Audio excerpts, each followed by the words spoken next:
I solemnly swear that I am up to no good.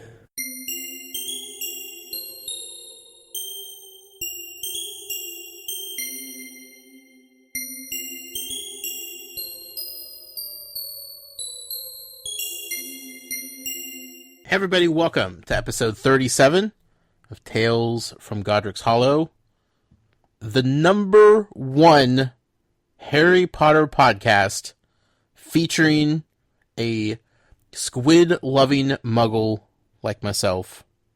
This is a true fact. We are, in fact, the number one podcast with those caveats attached to it. This is March 13th, 2017. We are covering this week chapters 9 through 11 of Harry Potter and the Goblet of Fire. I am one of your co-hosts. I am the muggle of the show. I am Josh Brown. I am joined this week by the man who has been warning me of the Dark Mark and Death Eaters since day one, Professor Matt Sonnenberg. Hi, Matt. Hi, Josh. To be fair, I don't think I've ever mentioned the Dark Mark to you. I feel like vaguely, maybe not directly, but indirectly, you've definitely been hinting at bad things to come. Sure. Yeah. I believe that. Yeah. But yeah, Death Eaters, I kind of scoffed the first time you bought the wand in the first place. It's like, yeah, okay, you have no idea what that is. But Nope. Good and for at the you. time, it was all in jest. It was in good fun, you know? Oh yeah, I will not deny it's a cool looking wand. It's a beautiful wand. But you worried for my safety and my sanity when it happened, and ever since then, I know it's a constant reminder of my stupidity. And while you may enjoy that every once in a while, you're still a little bit worried for me. And now I fully kind of understand why. It's going to be an interesting show tonight, Matt. We have a lot to talk about. And I'm sitting here holding a Death Eater wand. And I feel like this is just bad news. This is going to be an interesting night, to say the least. I should hope so. Yes. Before we get started, though, I want to talk about something real quick. Okay. Just want to throw something down here. I have gotten, in the past less than a week now, since we last talked, Matt, I am now the proud owner of 3 different Harry Potter shirts. Okay.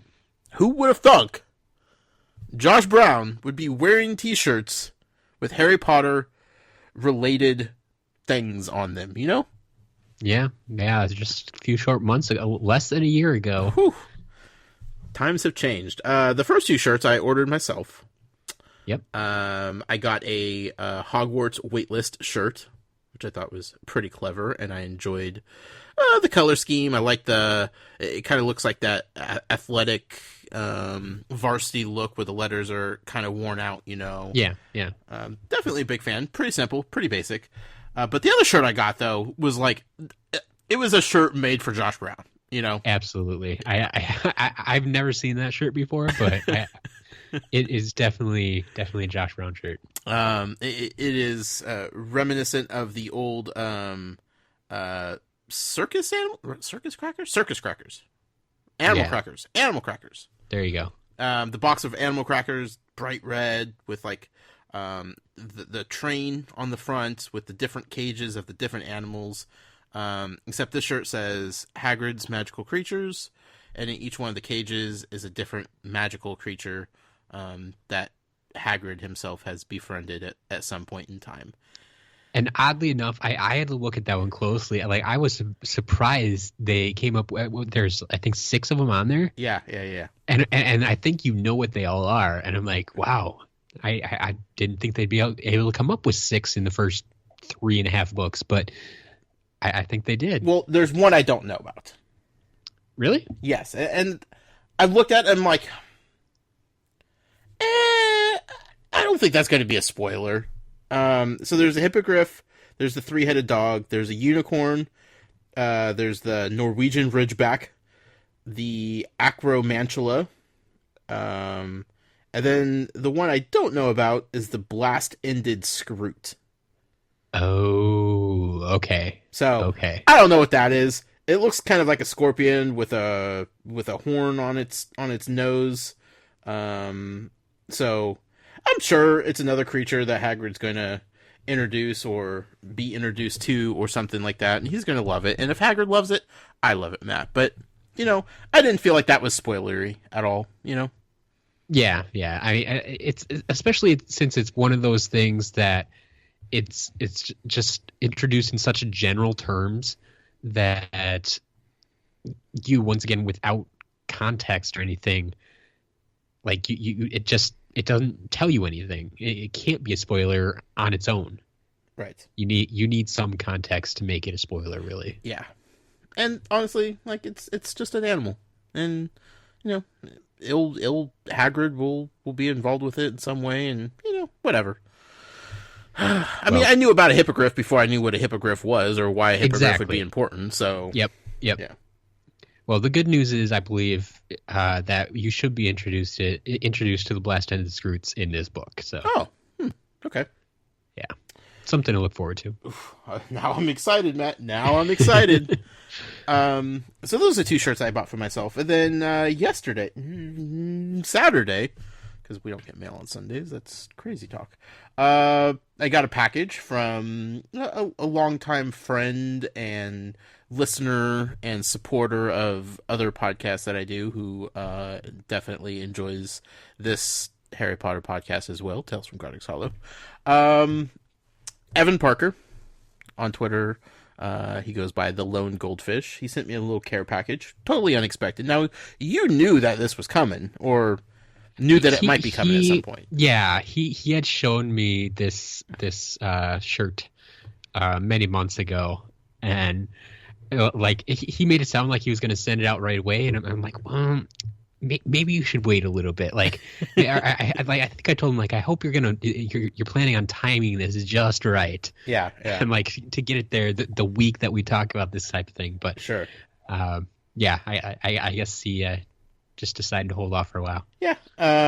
It's a nice yellow shirt. I'm like, sweet, it's gonna be a Hufflepuff shirt. Like, I'm excited about this, right? Because I know my colors. I know what's up now. And then I open it up, and it's a nice screen printed shirt. Looks like he had done it himself. Very well done, though, I must say. And there's a giant picture of Crookshanks, and right in the middle of that is the lettering that says Crookshanks was right. And I feel like I kind of have to wear this as punishment for just talking so much smack about Crookshanks for an entire book. Yeah. He's not off the hook yet.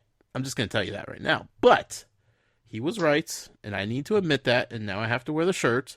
It's kind of like the dunce hat sitting in the corner, same type of thing. There you go. So there's worse things I could be punished with other than a really cool shirt. So thank you to Evan for that lovely little gift, and Crookshanks was definitely right. So yeah, hurts to say, Matt. Hurts to admit. Yeah, but takes a big man. Yeah. So apparel, Matt. I'm just drowning in Harry Potter apparel at this point, and nothing wrong with that. No, but it's dangerous for me, Matt.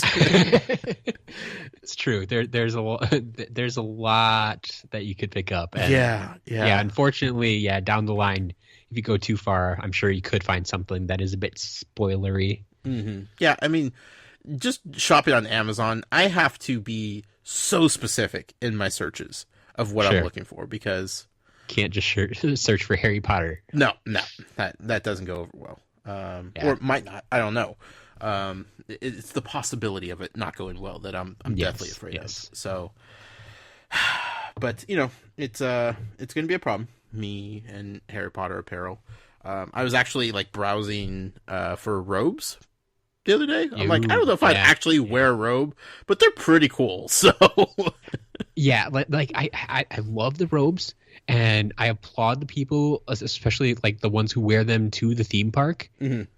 Right. Mostly because it is usually, already stupid hot when you're down there. Mm-hmm. But then to wear a robe on top of it, and I think if you're planning on riding any of the rides a robe is not the most suitable apparel. No, that's why you have to have a backpack. Yeah, it's great. You want to get into costume, get into character, but yeah, just not the most practical. Yeah. So it's dangerous, Matt. It's dangerous out there, and I may be bankrupt by the time this podcast is done. But you know what? It'll be worth it. All right, we'll start your anti-bankruptcy fund. Might need that.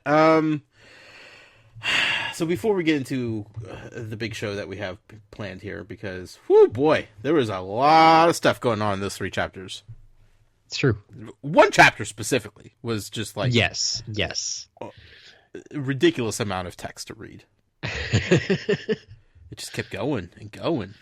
Oh, yeah. It was like its own little mini book in that one chapter. Like I said, that's why I couldn't add it into last week's reading. No. Which I'm kind of surprised you added 2 more chapters to that one, because I was like, that feels like an entire week's worth of stuff right there. Yeah. So we have a lot to cover. But we'll be fine. We'll get through it okay. But first, Matt, speaking of magical creatures, we need to do a giveaway. It's true. Because that's what we do here. We give away stuff. And thankfully, due to all of the fantastic support we've been getting on Patreon, patreon.com/Tales from Godric's Hollow, we are able to do a bunch of giveaways. This month, we're doing 4 different giveaways. That's a giveaway each week, my friends. Each week, you have the opportunity to win something nice for yourself. How about that? Well, speaking of our supporters, yes, I have to do it. I forgot till the end of the show last week. We're going to do it at the top of the show this week. Special shout out to our headmistress, Mel B. She is our big supporter over on Patreon. Right. We love you all, but she's reached that special level where we're going to mention her as much as possible. Well, she's the boss. Exactly. Like I said, she's the headmistress. Yeah. So of course, thank you to Mel B for allowing us to do our thing with these giveaways. Like, we gave her the option. We're like, look, what do you want us to do with these? She's like, just do whatever you guys want to do. Stop bugging me and just do what you guys do best. And I said, oh, okay, we will do that, Mel B. So this week we're going to give away a Blu-ray copy or DVD. If you don't have a Blu-ray and you just want a straight up DVD, we could do that. We could accommodate you. Fantastic Beasts and Where to Find Them, which comes out in a couple weeks. It's true. So last week I posed the cool giveaway idea of having people submit their artwork, their drawings, their sketches, their paintings, their whatever, of their favorite magical creatures from the Harry Potter series. I think I even opened the door to include the Fantastic Beasts and Where to Find Them movie as well. You did. Okay. And some people took advantage of that. Perfect. I knew that would get some people to be a little more creative with it, just open that door of the different possibilities. So wanted people to email in those submissions. Matt, you've been compiling them all. You have not shown them to me. I have no idea what you guys sent in. That's true. And because of that, this isn't going to be a winner based on skill or talent or artistic ability. This is going to be totally random selection from the submissions. I think that's fair. Yeah, absolutely. And I also asked to make sure that everybody was kind of in agreement that we would be posting these on Twitter as well. Yeah, I like I said, some people asked that we didn't share their name. Okay, fair enough. But I think what we're gonna do is just post them all anonymously, and if you want to claim your artwork, go ahead and do so. Leave it to you to claim it. Yeah. But yeah, I think that'll be the easiest way to go about it, is just to post them all anonymously. Anonymously. Wow. Non-hip hop anonymous. Yes. I think that's fair. Yeah. So we'll post them on the Twitter account at Tales from GH. And if it's at your artwork and you want people to know it's your artwork, let everybody know. We'll retweet that for sure. And if you don't want, and you're just like covering your eyes, you're like, oh God, I can't believe these guys are showing this on Twitter. Just know it's our little secret. It's Matt's little secret, actually, because I won't even know because Matt's not going to show me the emails. It's true. You won't even know whose they are. So please claim it so I can thank you and tell you how awesome it is. But, I understand if you don't. I really do. It's tough. It's tough to put yourself out there. So we're going to pick a winner. And then I want Matt to show me at least the winning entry. I want to see who wins. Yeah, I'll show you that one tonight. Yes, and then the rest you're going to be posting on Twitter throughout the week. That's going to be a lot of fun. I can't wait to see those, because you've been keeping them all secret, Matt. It's true.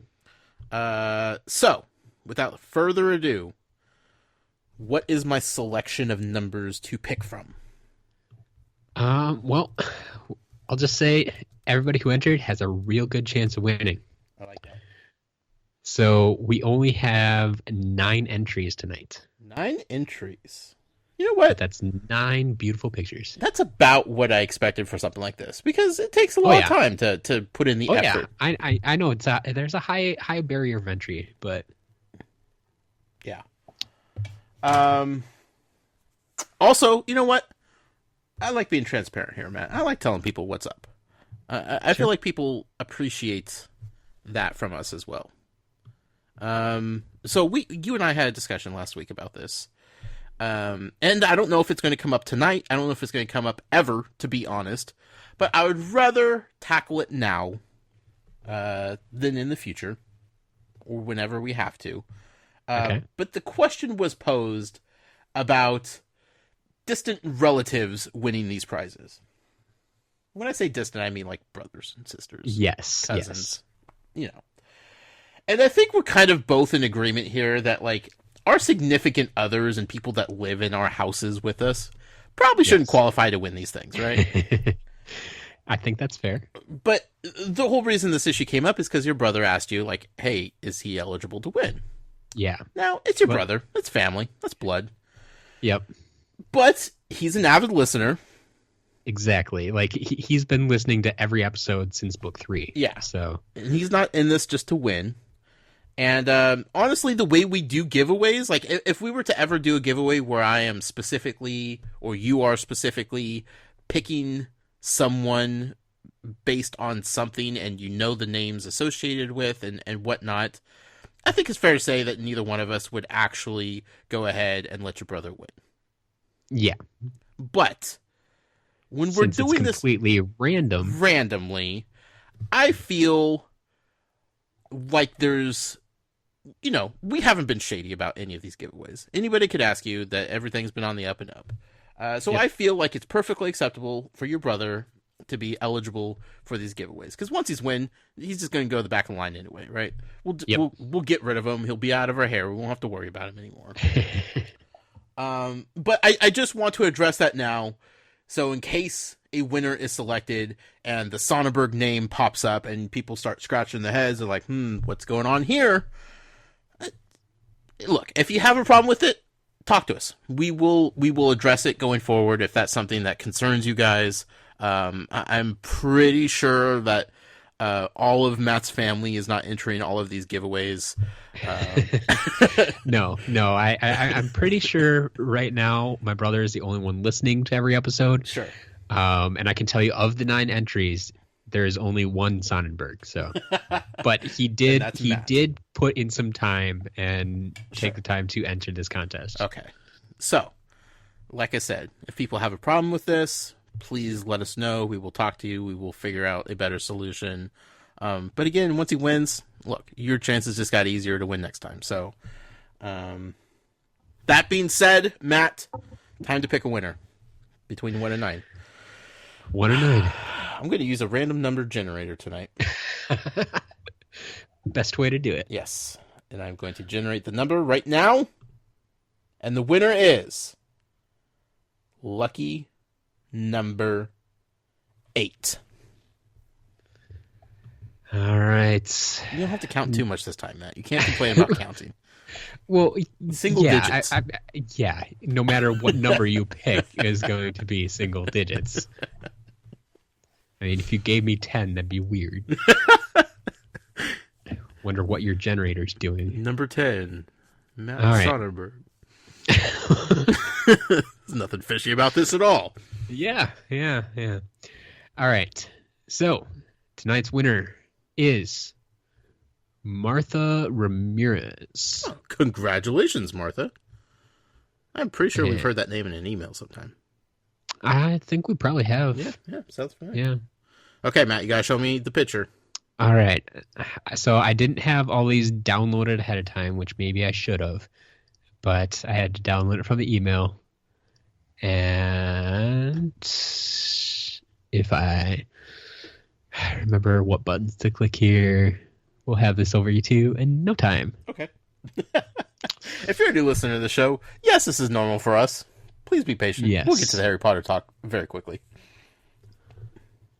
All right. So thankfully, everybody pretty much labeled all of their pictures. So for those of you out there who, well, I'll let you tell them what it is. Okay. All right. I'm getting to it here. Gotta open it. I see it, but I can't open it. Downloading. This is probably really good for the audio. All right. Downloaded. Here it is. A mooncalf from Fantastic Beasts and Where to Find Them. Yep. Yes. I hope now that you've seen the movie a couple of times, you'd recognize that one. So. I definitely recognize it. Now, I didn't know what the names of them were. Because, again, Sure. The accents, the thick English accent that Newt has is so hard to hear the name sometimes. Yeah.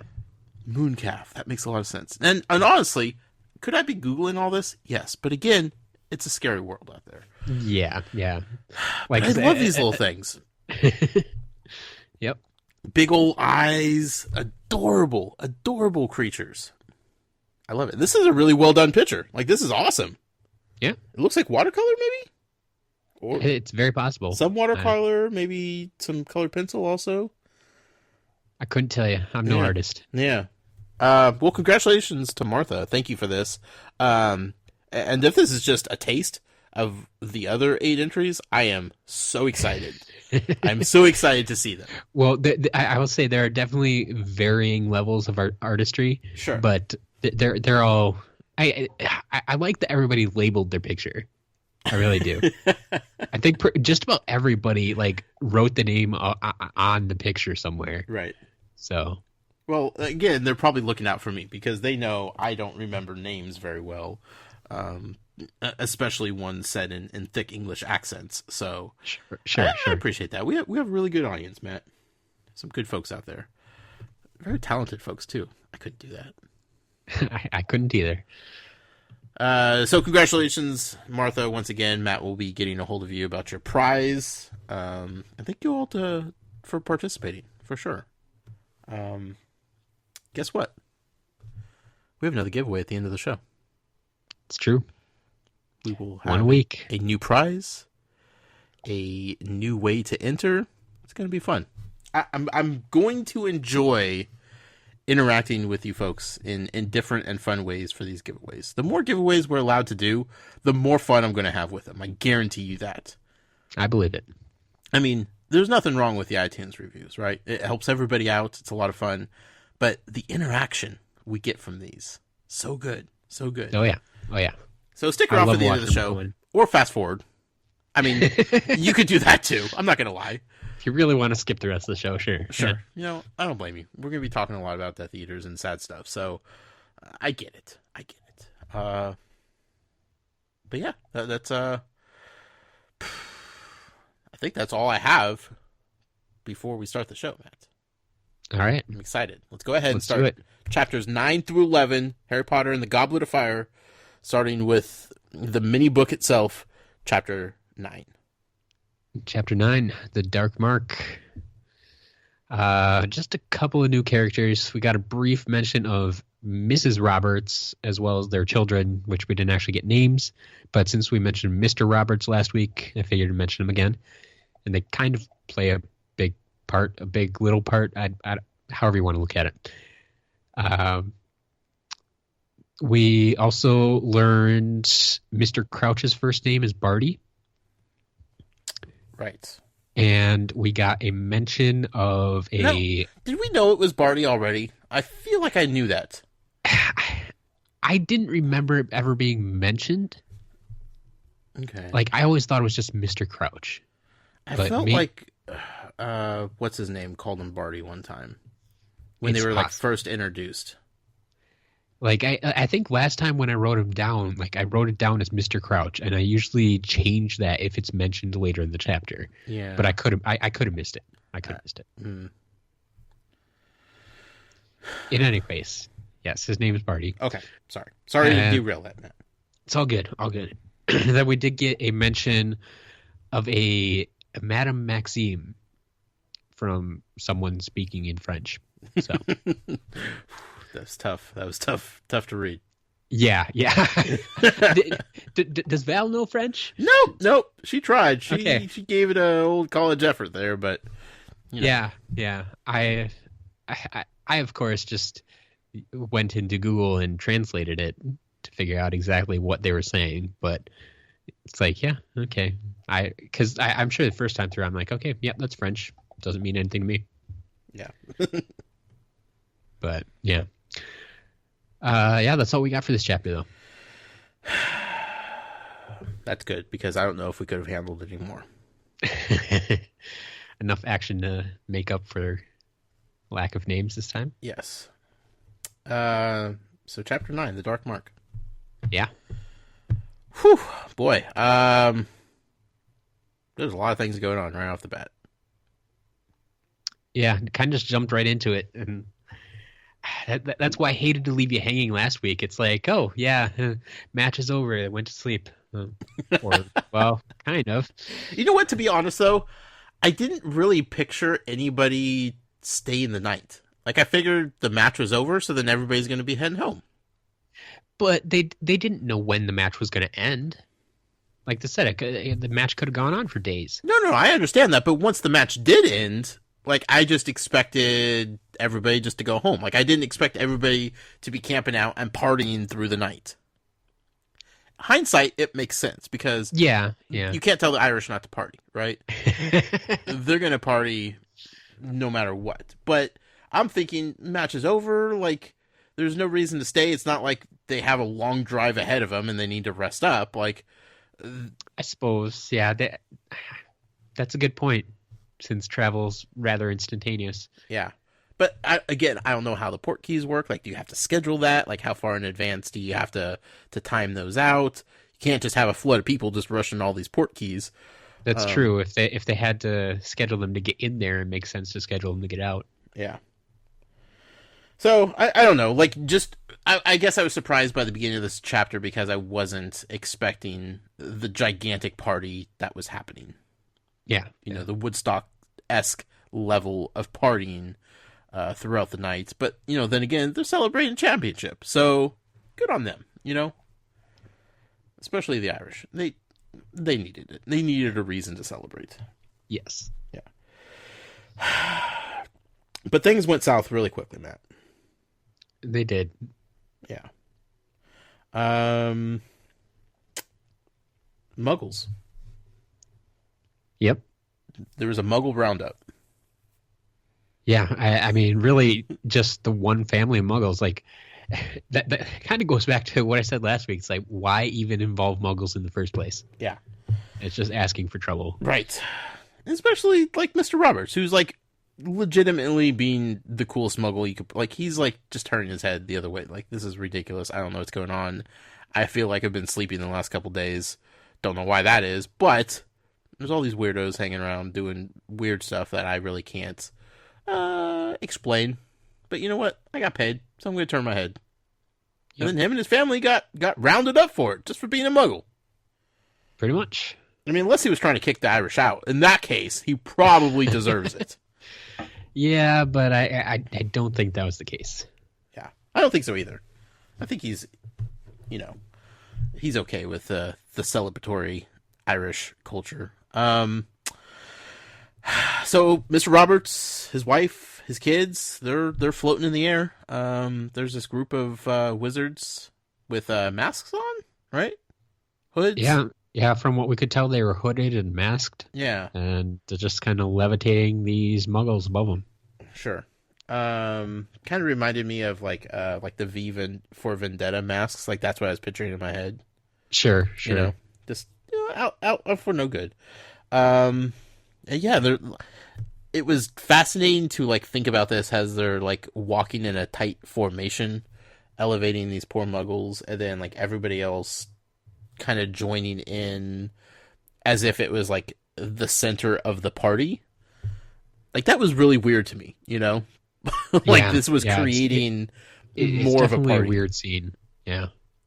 They're like a magnet. Like as they come through, people are just like stuck to them and they just go with the flow as it's going. I mean, some people kind of joined them, yes, but I mean, there are a lot of people, especially in the ministry, that were definitely against it. Right. Yeah, but for the most part, there's a lot of people just like, you know what? We're partying. The muggles are fine. They're good. This isn't a big deal. They're not getting hurt. They're just levitating, you know? What could go wrong? What could go wrong? Yeah. It was nice to see the ministry, though, actually rushing to the aid of the muggles. That's essentially what they're there for. I mean, generally it's to keep magic hidden from muggles. Right. But it is also when magic is being used against muggles, they're there to protect them. Because obviously the muggles can't do it themselves. Right. I mean, not effectively. Yeah, and like that. I mean, it kind of just goes along the same lines of keeping their world hidden. Like that's all. Their ultimate goal is why they need to keep magic away from muggles is to keep their world hidden. And to be perfectly honest, it's because of people like these that's why they need to keep themselves hidden. Yeah. Probably for the best, to be real. Yeah.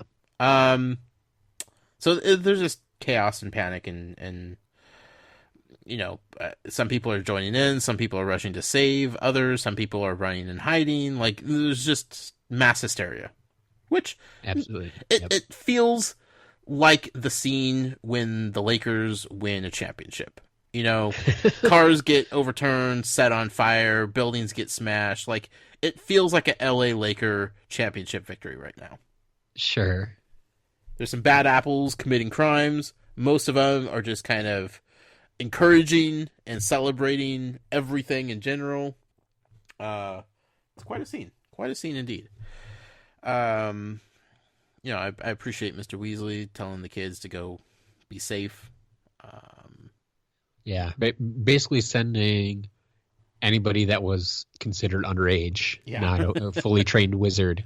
Right. Like even at this point, it almost feels to me that like Fred and George, it feels weird that he sent them off too.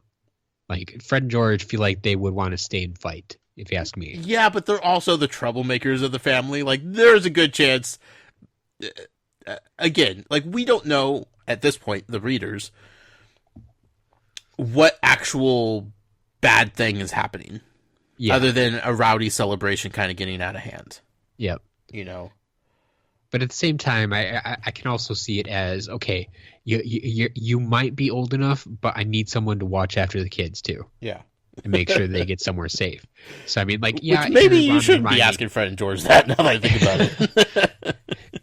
I when it comes down to it, though, they're all about family. Right. I think. Yeah. Totally. So, like, I think you can trust them. I mean, yes, they like to joke around, but they know kind of where. Well, no, I shouldn't say they know where the line is. They know the boundary. They know. They're not going to let anybody that they know that they love, especially, actually be in danger. Yeah, like they know where the line is, and they like to push it. But when it comes down to it in dire circumstances, they'll do the right thing. I like to think so. Right. So again, we don't know. We don't know what kind of potentially bad things are happening. Like, you know, I'm worried about Mr. Roberts. Worried about his family. They're muggles. Like you said, they can't defend themselves. But I don't know to what extent this is possibly going to break down to. And the wizards, the ministry specifically, they all kind of know what might be going on here, which is fun. Like it's fun to see the reaction without knowing the cause for that, and then just kind of let that develop organically. Yeah. I mean, like once again, we're essentially, as we've seen all these books, seeing it from Harry's point of view. Like Harry gets woken up in the middle of the night, and then he doesn't know what's going on, whereas Mr. Weasley kind of knows what's going on, but he's not going to tell him. So he just gets sent off, and they go off to do their thing, and we're still kind of left in the dark, just like Harry is. Right. Which is okay. I like that. Okay, before we start figuring out stuff here, I just want to point out that, of course, Hermione is reading The Appraisal of Magical Education in Europe. Yeah, that like that doesn't even sound like it ever was like a textbook or anything. That sounds like it was probably a report or something put out by some academic wizard, and it's like, okay, here you go. We need to print this, but don't expect anyone to ever read it. No. There's no reason anybody, specifically Hermione, would be reading something like this. No. But of course she is. If it was written, she's read it. Yeah.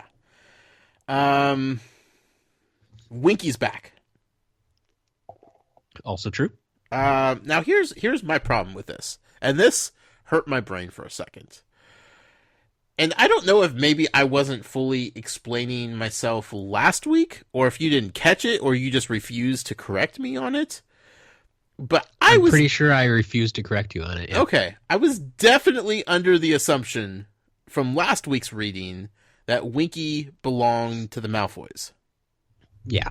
As a replacement for Dobby. Yep. Because there she is, she's sitting on the bench, she's saving a seat, and then as they're getting this information, then the Malfoys come and they kind of sit where she was. So I'm just like, that makes total sense. Now, was it ever described before? That's the thing. I don't think it was ever explicitly said that she belonged to the Crouches. Okay. Up until this week. I think it was kind of, and that's kind of why I let it go last week. Okay. It's like, okay, because I couldn't remember offhand, and I like you said, I think it mentioned she was saving a seat for her master, and then like you said, the Malfoys showed up. Right. So it's kind of like that was just like the next thing that happened, and so it kind of made sense. We never saw Mr. Crouch show up. Right. Okay. So it was written then to kind of make you think that she belonged to the Malfoys. Very possibly. Okay. I get that. So I was confused though, because like then in this chapter, it's like immediately like she's talking about Mr. Crouch being her master, and my head is hurting because I'm like, I don't even remember Crouch there watching, like he was supposed to come, but I don't remember him actually being there. So that's weird that she was saving a seat for somebody who wasn't there, and I just started getting totally mixed up in my head about. I started second guessing everything that we had talked about and read last week. It almost felt like a fever dream of like, was I just imagining so much in my head that Matt couldn't even comprehend what was going on? Like, how many are the emails that are going to come in talking about how crazy I sounded because I was talking about something that didn't even happen? Oh yeah, I definitely recall you saying that. I think I even mentioned that to my wife last week. It's like, yeah, he thinks Winky belongs to the Malfoys. Well, then I started to get mad. I'm like, well, totally Matt would have corrected me. So then I'm thinking, was he even listening? Does like he just tune me out when I start talking about crazy things? Like, no. I knew it would be corrected soon enough. So anyway, this whole thing starting to unravel was also unraveling in my head in the complete opposite direction. I was all over the place. I'm trying to figure out what's going on here, why Winky now belongs to Mr. Crouch. all this kind of stuff. Yeah. But I appreciate Winky so much. I appreciate Winky. Like, I was afraid that we weren't going to see Winky again. Like, that was just a one-time thing. And, hey, there are other house elves type of mention, you know? Yeah, yeah. Clearly, she has a bigger role in all of this. I will definitely say, yeah, this is not... even this is not the last time we see house elves. Yeah. So... Now I'm convinced of that. But there was a chance that it was just, like, a way for us to kind of have some closure on what happened to Dobby after Dobby left, and this is just a reminder that there's other house elves and, you know, blah, blah, blah, blah, blah, but nothing to really worry about or think about too much. And then this whole thing happened, it's like, well, okay, house elves are here to stay. Which I like, Matt. I appreciate. Yeah. Now here's one thing. There were a few of the Velas hanging out in the forest when all this is transpiring and just mayhem and madness just going throughout this campsite and surrounding forest area. There's some Velas hanging out. And there's some young wizard boys that may or may not have accidentally ran into this group of Velas. Yep. Which is dangerous. They shouldn't be. That's a bad corner to take, you know? Yeah. And the thing that fascinated me the most was not Hermione still just kind of, boys will be boys, just upset about the whole thing, about how quickly their ability to affect people takes place. I picked up one of the boys claiming to be a vampire killer. Now, they're all making very boisterous claims about what they are and what they're capable of doing, trying to impress these beautiful temptresses. But one of them specifically mentioned being a vampire killer. Now, He did. Yep. I don't believe that this young wizard boy is actually a vampire killer. No. However, I'm on to JK. I know what she's doing here. That's just a little seed, Matt. There's this big empty field of just dirt and soil, and this is JK just walking by and just dropping this one little grass seed. Just in the middle, just dropping it, covering it up with a shoe, putting a little water on it, and then walking away, right? It's under the ground. It's never to be thought of again. It's disappeared. But eventually, Matt, that seed, it's going to grow. It's going to sprout, and it's going to pop up out of the ground, and it will be visible. And I'm telling you right now, vampires are going to be a part of the story, specifically for the fact of this one reference. Okay. It's just too coincidental. So I'm actually really surprised that that's the boast you picked up on. Like what? The other one was a dragon killer? Yeah. Yeah, whatever. I know dragons exist. I thought you would have been all over the dragon killer. No, I mean, I know there's people that don't appreciate the dragons and don't understand what's going on with them. And that's why Hagrid had to get rid of his, and it was, you know, a big thing. You can't have dragons around, and, you know, I'm sure there's like a whole group of people out there that are like, save the dragons, and then there's the other group of people that are just like, we gotta kill them, and, you know, it's a thing. I've accepted the fact 100% that dragons are just a part of this world, and it's a normal thing to be a dragon hunter and a dragon trainer, you know? Sure. But so, yeah. Now you want to bring... You took this as our final introduction to vampires before they show up. I don't know if it's the final, but it's just a little reminder, a little brain seed, you know, of like... So when it does happen, you could think back and be like, well, yeah, she warned us. Yep. That's what she does, Matt. Just one word. She does. One word in the middle of a scene that's relatively insignificant to the events of this entire chapter. Like, that one scene changed nothing about anything. But it was there for a reason. It's always there for a reason.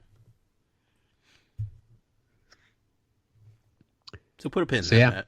Yeah, I will, definitely. Okay.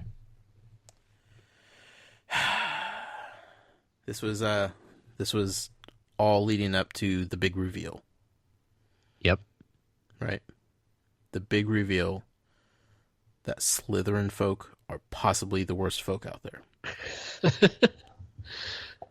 Right? I'm not going there. You have dug your own grave on that one. Yeah, I'll die on that hill. Speaking of which, I can't even think about Merlin anymore. Like, disgusting. Yeah. Can't do it. No, giant green skull. Yeah. Flew up in Green the air. skull. Snake as a tongue. Mm-hmm. And as soon as that word serpent was dropped, I was like, ah! Slytherin are responsible for this one. Because of course they are, Matt. Yeah. Now, of course, I'm just connecting the dots here. I don't know that for sure. A giant green skull, Slytherin house colors, snake, Yep. Slytherin house mascot. It all makes sense. But maybe there's a chance it didn't have anything to do with Slytherin. Until our dear friend Hermione explained that this was the Dark Mark. Yes. The sign of good old Voldy. Now, we don't know exactly at this point what the sign means, why it would be conjured up and lifted up into the sky for all to see. But, I kind of immediately saw it as like, if you're capturing like a castle, you immediately put up your flags to say, hey, we're here, It's true. It's really where we get the game Capture the Flag. Mm-hmm, mm-hmm. That, like, I think that's something most of this generation can understand. Right. Like from video games and such. You play Capture the Flag, you go to a base and you take down their flag and you raise your flag. Mm-hmm. That's what this is. So that's kind of how I saw it immediately. Was that because it didn't seem like it was aggressive, like it wasn't trying to. There was nobody was being hurt by it. It was just meant to be seen and noticed. Exactly. It was just a big picture in the sky. Yeah. What's so bad about that? Right. Well, we will find out what was so bad about that in a little bit. But yeah, concerning to say the least. Somebody's trying to throw up the sign of Voldemort, and that's not good. We don't need that. And look, does this have anything to do with his master plan that he was talking about in the first chapter that has something to do with the Quidditch, World Cup? Don't know. Don't know if he's involved with this or if this is just a rogue act of defiance against the Ministry, or somebody just playing a prank. To be honest, yeah, like that's not out of the realm of possibility here, because that immediately is going to get attention by the people who know what it is. So then we have to pull out the old wizard CSI team. Right? Sure. There's a mystery to be solved here. Who conjured up the Dark Mark? Now, they took the old mantra, which I appreciate. Like sometimes you just got to do what you got to do, of shoot first, ask questions later. Yeah. Yeah. They came in wands a-blazing, Matt. Yeah, and it's quite the scene. I mean, it sounded like it. 20 wizards or something just coming out. Like, that's the thing. Like, you don't even get the chance to see them coming. Right. They all just apparate in, and it's like, what? What's going on? And before you even realize they're there. But that's why I admire Harry so much in this situation. Like, it just goes to show, like, speaks volumes about not only his intuition, but his reflexes. Mm-hmm. Like, we've always said he was a great problem solver. He was great at putting the pieces together. Right. But in an instant, they just pop out of nowhere. He realizes what's about to happen, and not only gets himself out of the way, but everybody else that he's with. Mm-hmm. Like, he just gets him down, keeps them all safe. Yep. Because let's be real here, the kids still don't know what's going on. They don't understand that there's this group of wizards trying to hunt down somebody who's throwing up the dark mark. Yeah. I mean, Hermione is the closest. Yeah. Like, she understood what the dark mark was. Sure. But past that, like, not even Ron really fully understood it. Right. And so they're just like, okay, they're just marked. They wouldn't expect all of a sudden these wizards to come down on them just because the mark was near them. Yeah, exactly. And they were shooting to do harm, to try to bring down whoever was responsible. Well, yeah. I mean, they weren't shooting to kill, though. No, not kill. That's why I said harm. Yeah. Phasers to stun. Yes. but they weren't hesitating. Like, they were just firing. Yeah. Absolutely. Which, guy, again, appreciate that. You got to do what you got to do. So, so then things got complicated real quick, right?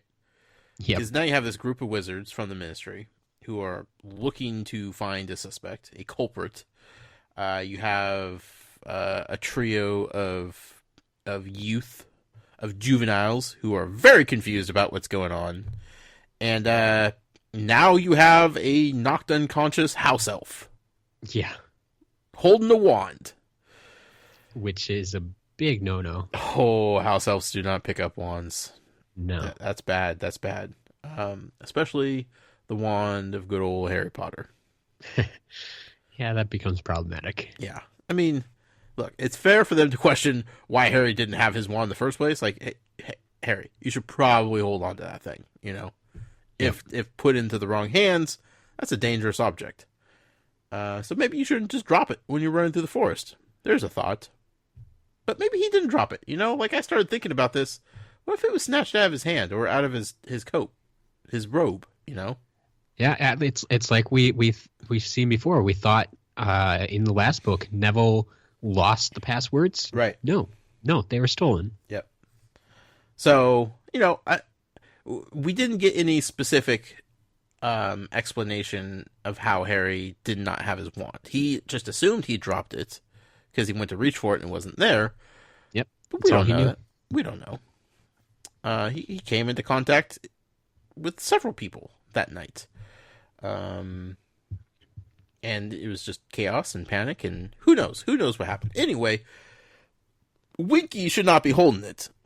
We could all agree on that. Yeah. Whether or not she found it or she had it, we don't know at this point. But it's definitely not looking good for old Winky here because somebody conjured up that dark mark. And to do so, you definitely need a wand to do it, especially a house elf. So typically, house elves wouldn't have wands. They wouldn't be even suspects in such a thing. But she was holding Harry Potter's wand. It's not looking good. Yeah. But then they bring up, too, like, very few people even know how to conjure the dark mark. Right. Like, this isn't common knowledge. This isn't something even fully trained wizards would necessarily know how to do. Right, because why would they want to know that? Yeah. That makes them suspicious. Yeah, exactly. It's like, oh, look what I can do, guys. Wait a minute. It's like bragging about knowing how to rob a bank.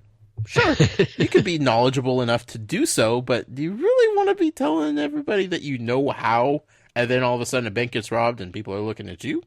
Yeah, exactly. So some knowledge just isn't worth having, you know? Stupidity, ignorance is bliss, Matt. Yep. Sometimes. Keeps you from being a suspect. So, why would Winky do this? Would she actually conjure up the dark mark? Would she be able to conjure up the dark mark? How would she know how to conjure up the dark mark?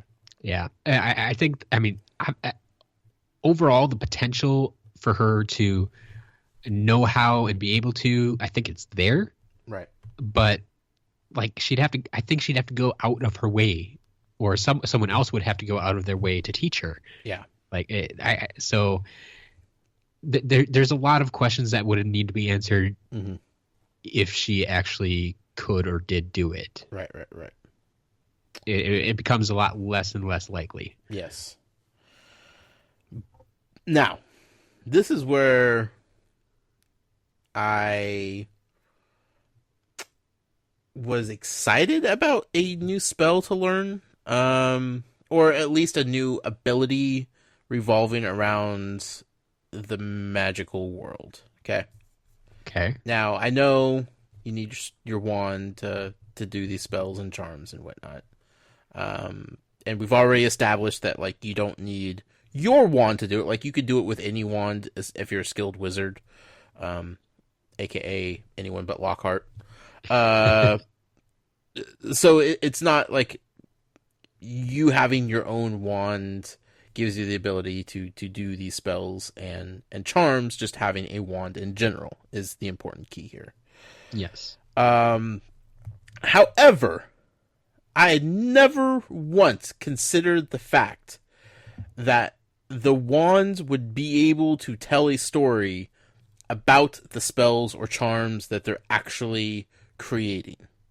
Yeah.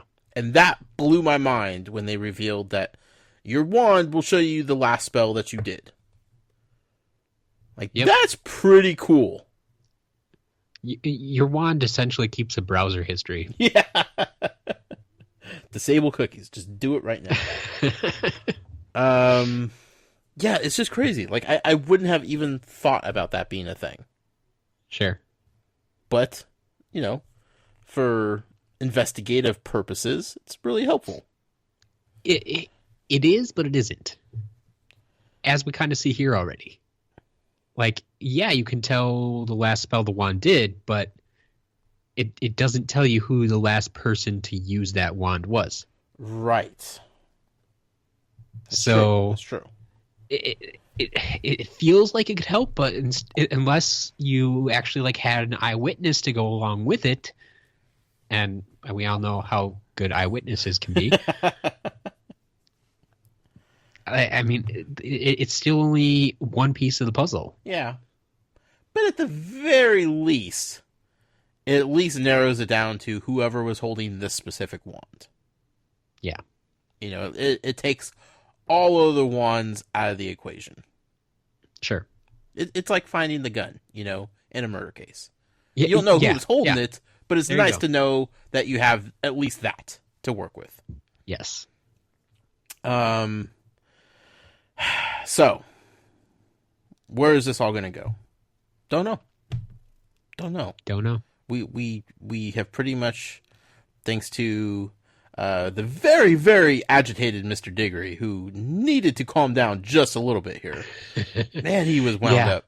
He's you just kind of get the idea that he gets very passionate very quickly. Oh boy, does he? Like we saw this when he was talking about Cedric, and it's like just very into it and not gonna unrelenting. Right. I guess would be a good word. Yeah. Because we see the exact same thing here. He's just like, all right, this is what we're doing, and I'm not going to give up. Mm-hmm. And sometimes, often, I guess, to a flaw, but sure. Just a little too excited for my taste. Yeah. He's just flinging out accusations left and right. But it sounds like, everybody's pretty much in agreement that it would be pretty unlikely that Winky was actually responsible for this. I feel like everybody's on the same page that it definitely wasn't Harry Potter doing this, because that would be very counterproductive of everything he's trying to fight against. So we're just kind of left with this gigantic mystery about who is responsible for conjuring the Dark Mark. It's true. Now, here's the thing. Mr. Crouch. Yeah. I don't know if it was specifically written like this to be a red herring, or maybe I'm just on to JK and her tricks at this point, but Mr. Crouch was being a little too suspicious. not letting them essentially follow protocol. Yeah, like it felt awkward. Yep. It felt weird. It feels like that dirty cop. Yeah. Like everybody knows that there might be something going on, but they can't pin it on him yet. Yeah, and this is Mr. Crouch just kind of like abusing his power. Right. He's like the most powerful man in the room, and it's like no one's gonna say no to him. Mm-hmm. It's just, okay if that's what you say, and like he's already shown with Mr. Diggory. He's like, wait, are you calling me a liar? Right. And see, when people go that route, it's like, maybe I am calling you a liar, sir. Yeah. So I don't know. You probably should be taking a closer look at this. Yeah, like he was just being a little bit too deflective about things. You know? Now, maybe he's the smartest guy in the room here, and he knows something that everybody else doesn't know, and he just can't fully explain it, or, he's just caught up in the moment or whatever. Or maybe he is really guilty here, and at least guilty of knowing something, Yeah. I don't know what it is, and I don't know if his being so suspicious is intentional or if it's just to throw me off the scent. But I just feel like it was maybe just a little too obvious that he is a little shady, a little suspect. It doesn't help that our dear friend Perfect Percy idolizes this cat, right? Because now I'm thinking, man, that would be such a shame if it turns out that Percy was idolizing somebody really bad. Somebody responsible for some bad things here. I don't know. Like, would he be able to order Winky to carry this out? Would she be able to do that? Is she loyal enough to not give him up and say what really happened? Because we saw Dobby, like, he had some guilt in him, and even when he was doing the right thing, like, he still kind of threw some people under the bus when he needed to. Yeah, but I think Dobby is a very unique house elf. Like, you just see, like, Winky, I think she kind of portrays what a house elf is supposed to be. Yeah. And, like, she expresses that. Incredibly loyal. Yeah, incredibly loyal, incredibly obedient. Like, that's what house elves are meant to do. And Dobby went off the rails completely. I mean, not only if you belong to Malfoy's? Not only did he, like, believe, like, that he needed to do these things, and then, like, he was a Harry Potter fan. The fact that the fact that he would do these things and then just punish himself for them, where it's like you could never see Winky doing that. Right. Well, like, he was punishing himself without even being caught. Like, he was just like, I deserve this. Like, well, yeah, because like that's built into the house elves. Right. Like, they know they have to. I don't know, because like that's the thing. Like, I don't think so much. I don't think the masters ever really punished the house elves so much as ordered the house elves to punish themselves. Sure, just guilt them into it. Yeah. Which is rough. Like, that's mental abuse right there. That's emotional abuse.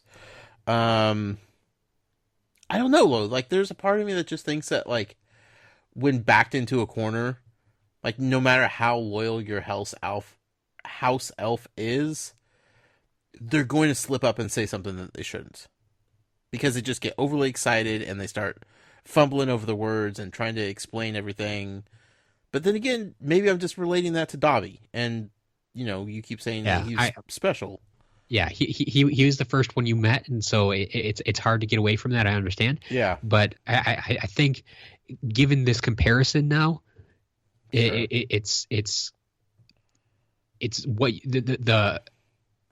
I guess the explanation Winky was giving of what Dobby was doing is to show that he had gone so far off the rails that like that is not what a house elf should be. Dobby is not what a house elf should be. But at the same time, Matt, these are the only two house elves I know. The only other house elf I know is a bartender in a speakeasy in New York in 1940, and that was a cool cat right there. Like, he was just doing his thing, serving up liquor, and he was fine. Like, Sure. There was no character build on him at all. So the only two house elves I know are Dobby and Winky. And for me, maybe it's possible that Winky is the abnormal one here. Yeah. You know, like, I don't know for sure that what Dobby did was abnormal in the world of house elves. I don't know. I don't know for sure. But if what Dobby did was normal, Mm-hmm. that would kind of mean that frequent punishments were normal too. Yeah. Do you think that's a normal thing among house elves? I don't that know. They're constantly punishing themselves? Maybe. I mean, I know this isn't the time to talk about elf rights here, but Hermione is very upset about how house elves are treated, and I think there's more to that. So maybe the punishments are a normal thing, and, you know, we just, again, we don't know how abnormal or normal that is. But going off of, like, how Hermione reacts to all of this, I don't know. I don't know, Matt.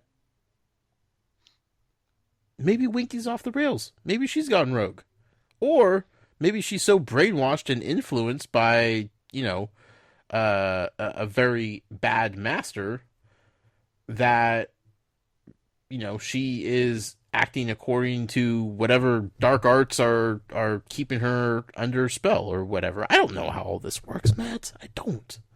Fair enough. I just can't sit here in good conscience and say that Dobby is the exception to the rule for house elves, with my only other case studying being Winky, who is on the complete opposite spectrum. Yep. I get where you're coming from. Right now, you know, two house elves, 50-50 shot. Yeah. Which is normal. Right. Yep. So if Winky was up to no good, and she knew her master was up to no good, and somehow she was being controlled by her master, which she definitely seems to be in some, you know, respect, then I don't know, maybe she would be capable of covering it up. But maybe there's a chance that she's going to spill the beans. She's going to feel guilty for something. She knows something that she shouldn't, or I don't know. All I'm saying is I don't trust Mr. Crouch, and I don't know what to think about Winky, other than I don't like how Winky's treated, and I kind of want Hermione to adopt Winky. I don't know how house elf adoptions work. Like, once you're free, do you go to another house, or do you just run wild like Dobby for the rest of your life? Like, well, Winky, I believe Winky does mention that Dobby needs to find a new family and settle down. Right, but does the house elf go to the family? Is there like an agency that like helps Sure. families in need find that house elf? Yeah, the house elf adoption agency. Right. Sure. So I don't know how that process works, but I definitely feel like if Winky isn't all bad, and that maybe she's just under the influence of some sort of darker magic, that, you know, maybe she needs a new, better life. And I'm not saying she needs to be free, because I don't think she's going to be running wild and enjoying life quite like Dobby is if she was free. Like, she would definitely probably want to find another house to go live in and be a house elf. And I don't know if students at Hogwarts could have house elves, but I feel like her and Hermione are kind of clicking here a little bit. Sure. And I don't know if Muggles could own house elves. How does that work? Could her parents have a house elf? I'm not quite sure. That would be weird, because there would be a lot of magic happening in front of Muggles then. Sure, but it's just But at those the same two. time, I mean, who's raising, you know? yeah, I was gonna say it's no different than if Hermione would do magic, I Right. guess. So, And clearly, I Yeah. don't think they're like embarrassed by Hermione or No, anything like no. that. Like, they embrace her magical abilities and do whatever they can to support that. So, what is the rules on Muggles owning house elves? It's a good question. Somebody needs to answer that for me. I'm curious. All right. Okay. So, in all this, Barty, he's being awfully suspicious. I don't trust him. I think he may have something to do with all of this. To what extent, I don't know. But it's kind of suspicious that he wasn't at the Quidditch match. He was off doing things, whatever that means. And then he kind of shows up in the middle of all this and throws around his authority. And I don't know. I just don't like it. I don't like it. It feels wrong. So. Sure. Then we discover what the Dark Mark actually signifies. We did. It's not just a banner waving in the sky. It's not just a, hey, Voldy was here. Yeah. It signifies that a murder happened. Pretty much. Somebody got killed. An X marks the spot with a giant green skull with a serpent tongue in the sky. Yep. That's not good. No. So then the question is, did somebody die here? Or was this That put is the up question. facetiously? I don't know. They don't know. They didn't find a dead body. No, not so much. At least not yet. No. And does the Dark Mark go up at the spot of where the death occurred? I don't know. Well, I mean, general area, like, right? Yeah, like they used to talk. They talked about like you come home to the Dark Mark over your house, and so like if it's over one building, fine. Sure. But yeah, in this specific case where they're out at this campground, in the middle of the forest, and like it's a huge area with like 100,000 people there, like. Yeah, are you placing this mark over the whole area or this specific spot or what's going on? Right. So my question is, how thoroughly did they search the forest for a dead body? Because it seemed like they were trying just to figure out the person who conjured up the sign, but it also feels like they all kind of knew what that sign represented. Now, maybe they were under the impression that it was just thrown up there to scare people, to kind of incite a riot, to get people going. And, most of the adult wizards seem to know what that's about. And, but then again, like, wouldn't you still, as the ministry, still kind of take it seriously of, like, we may have a dead body on our hands somewhere? Well, yeah, but if there's a dead body, it's not really going anywhere. No. But the killer is still on the loose. Right. So they're going to search for the killer. Yeah. They can't fix the dead body. No. But they can capture the killer. Sure. But then, moving forward, like, it doesn't seem like they stuck around too long. Because it seemed like everybody went back to work the next day and back home and whatever. Yeah. So, that's interesting. Yeah. I don't want to do this, Matt. I don't want to do this right now. But we have to talk about the Death Eaters. Okay. One comment I want to make before we get there. Okay, yes.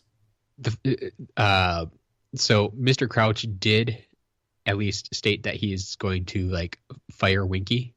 Right. And the phrase he used, "This means close." Close! I'm sorry, but the phrase "this means close" should never sound so intimidating as it does in this instance. Like, right? I mean, yeah, we know why it sounds so bad and why it is bad for Winky, but it's just this means close. Okay. And I knew exactly what it meant too. Yes. I was like, oh god, that's not good. But like, what's weird about it is it was meant to sound not good and scary and intimidating. But like inside, I'm thinking, awesome.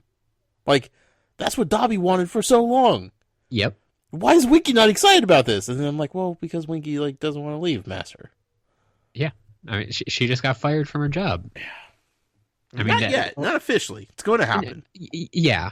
That's. I mean, I was waiting for him to reach down and pull off his sock right then and there. Yes, pull a Harry Potter. Yeah. So the fact that he didn't do it, because let's be real, he could have given her anything at that moment, right? Yeah. He could have made that happen right there and proved a point. But he said it. You know, he wanted everybody to know that Winky was getting fired for this. This was the end of the line for old Winky as the house elf for the couches. But he didn't do it. And that, again, adds to the suspicion of Mr. Crouch. Why didn't he do it right then and there? Was he just trying to throw people off and make them think that he's firing the house elf, when in reality, he's probably going to get back to the house and reward her with whatever you reward house elves with, more chores? I don't know. I don't know their lives. I don't know what they get excited for. But it kind of seems like it was just a facade. Like, hey, look at me. I'm going to fire my rogue house elf. And then as soon as they get back, he's like, yes, give me a high five, little elf, you know? Yep. I don't know. Just curious, Matt. Very curious. So now, your Death Eaters. Not my Death Eaters, Matt. I don't claim responsibility, and I don't claim ownership, and I don't claim affiliation with the Death Eaters. Despite the fact that I'm holding the Death Eater wand right now. Yeah. Slight affiliation there. I had hopes, Matt. I had hopes that the Death Eaters weren't going to be that bad. Yeah. That it was just going to be like a scary name, just to scare people off, but there's going to be some good to them, some redeeming qualities.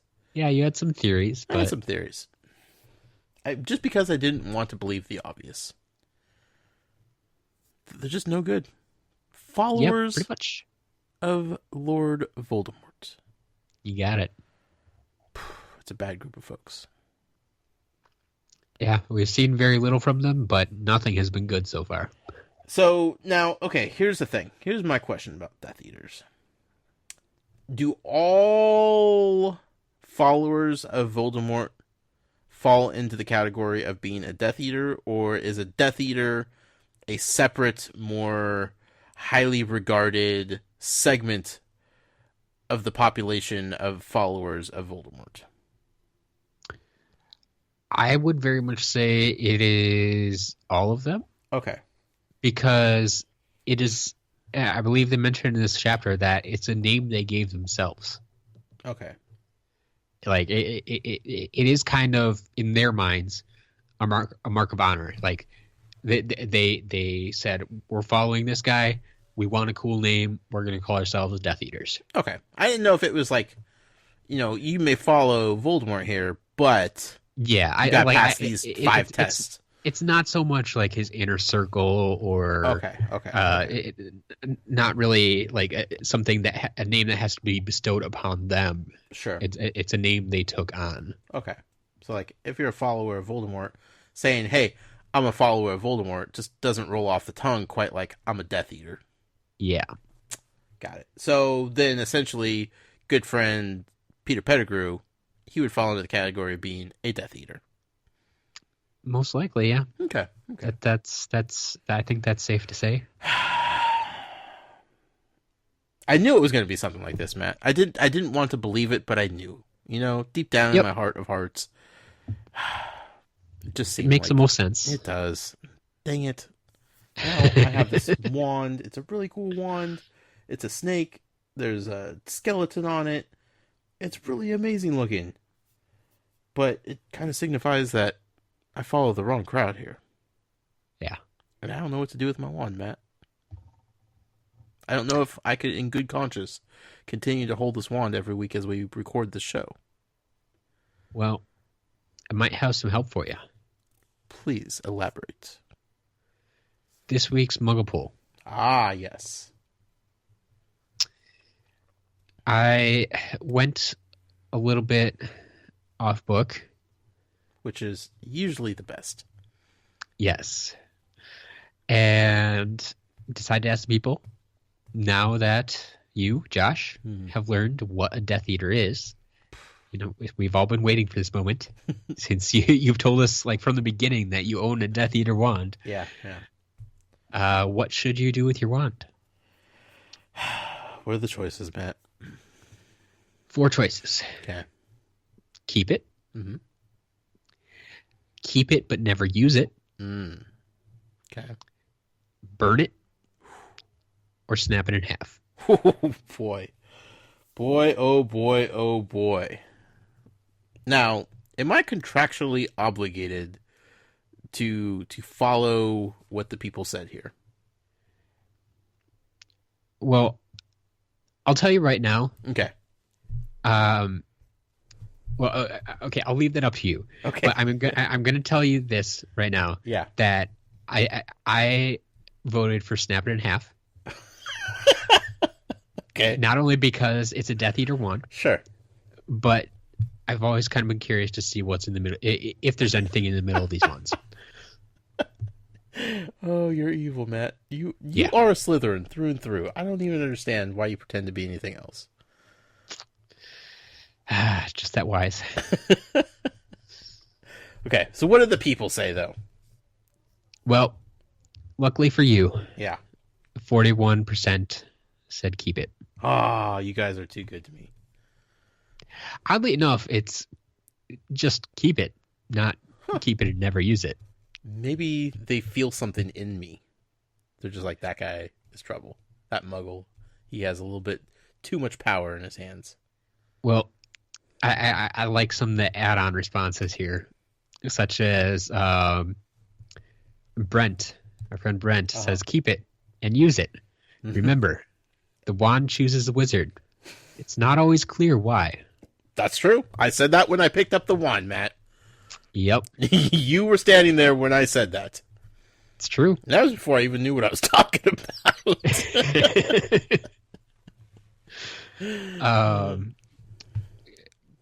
Couple others. We got Malik said a collection is never complete without the bad guys. It's true.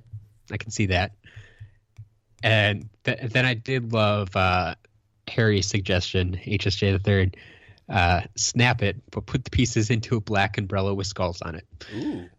Okay. Can be like your boy Hagrid over there. Sure. Well, looks like I'm keeping the one, Matt. The people have spoken. Gotta do what you gotta do. Yep. Maybe I'll use it one day. But we did get 21% for snap it in half and 9% for burn it. So okay.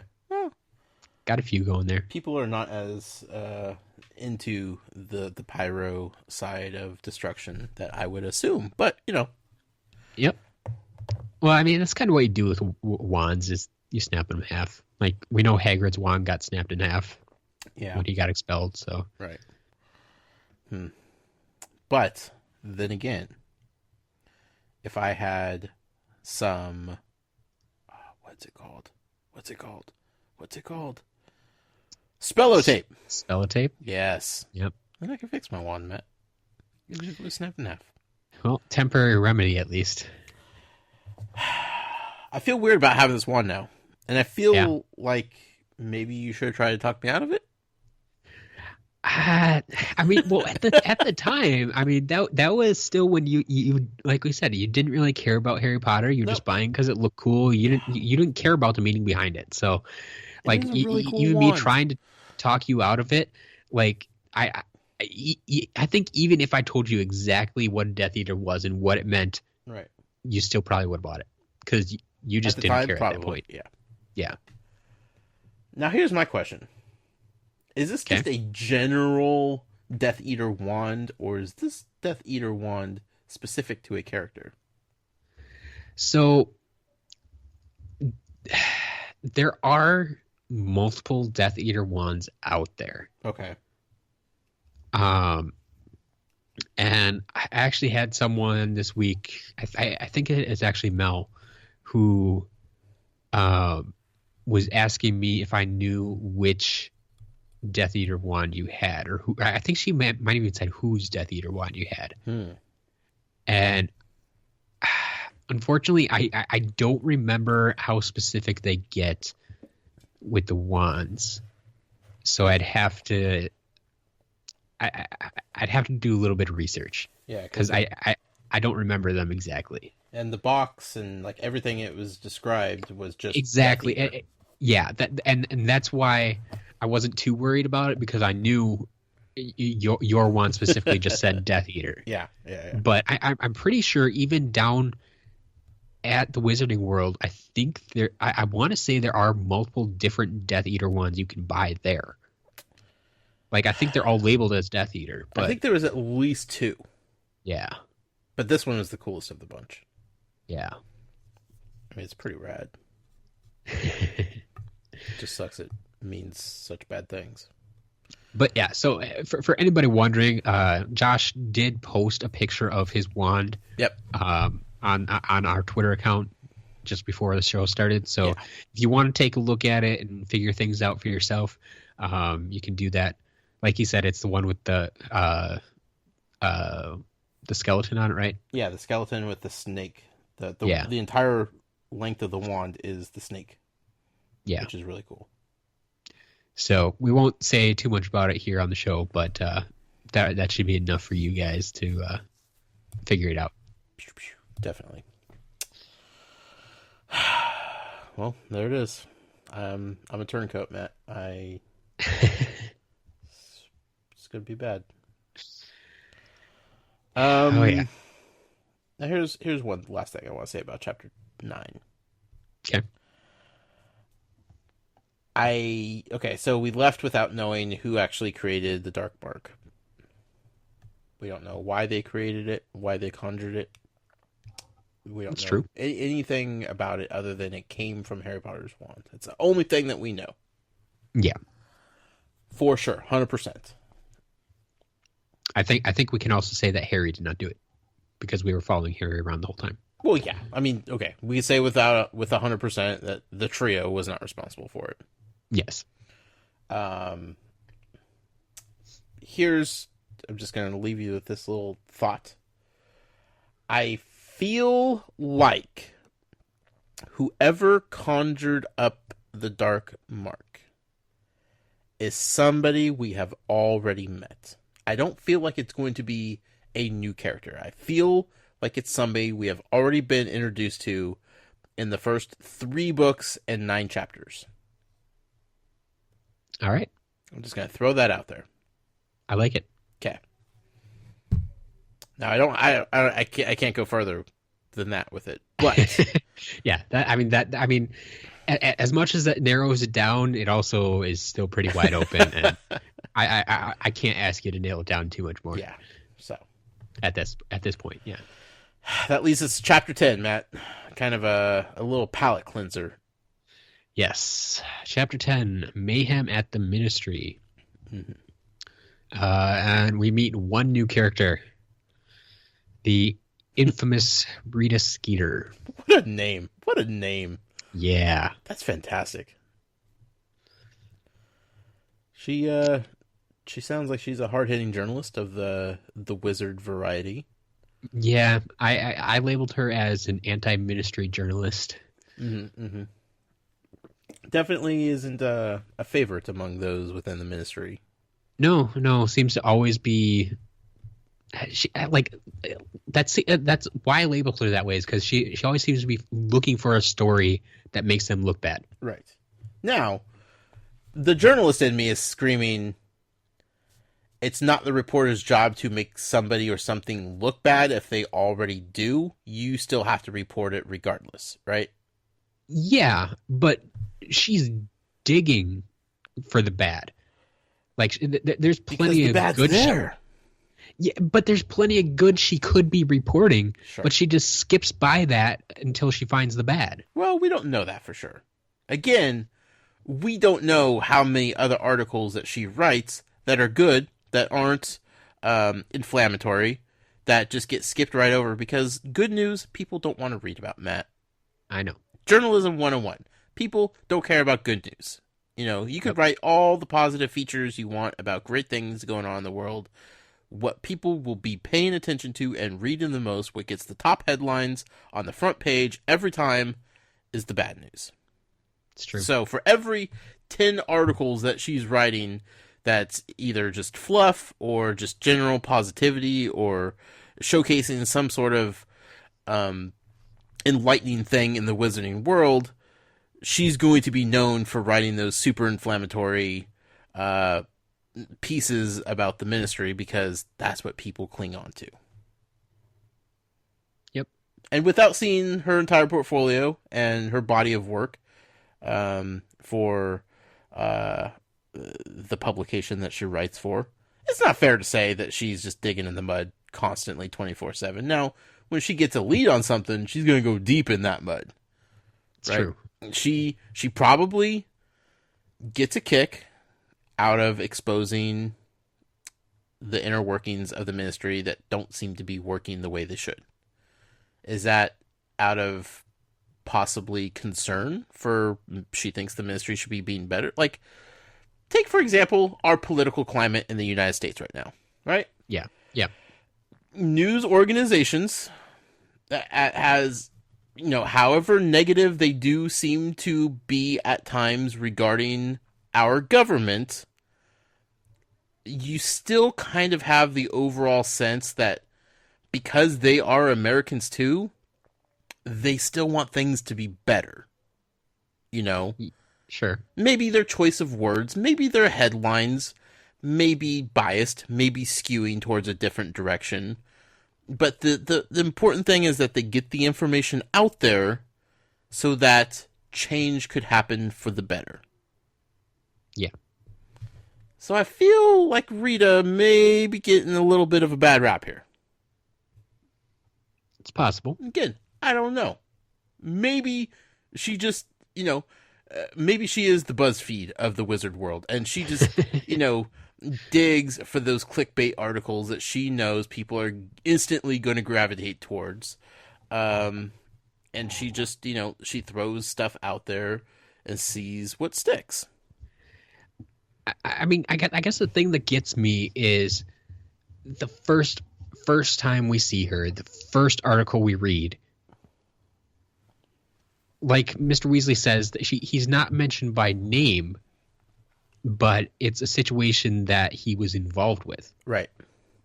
And we were kind of there for it too. And she basically starts throwing in, she just twists it around to make them look bad. Like, would you agree that anything Mr. Weasley did was bad? Well, again, they didn't have a suspect. They didn't actually confirm or deny that there was a dead body. There were 100,000 people or so, wizards, of all varying ages that were terrified and scared and worried and concerned because what was a glorious event in the wizarding world turned out to be something quite scary, because that's something that they haven't seen in a long time, and it brings up really bad and frightening memories for a lot of people, and a lot of people were very concerned. And while on the inside, from Harry's perspective and the perspective we got as the readers, you definitely saw the Ministry rushing to action and doing everything that they could to calm the situation and make sense of it all. From an outsider's perspective, and from somebody who wasn't in the thick of things when it was going down, would you feel satisfied that everything was resolved and everything's going to be okay now that you saw the Dark Mark for the first time in however long it's been, and chaos and panic and no real clear-cut answers from the Ministry? Sure. Like, he didn't do anything bad, and the Ministry didn't necessarily do anything bad, and maybe they did all that they could, but you also have to look at it from the concerned wizarding population who's like, we would like some answers, and we want to know what's going on. Like, was that a joke? Was that a prank? Was it a hoax?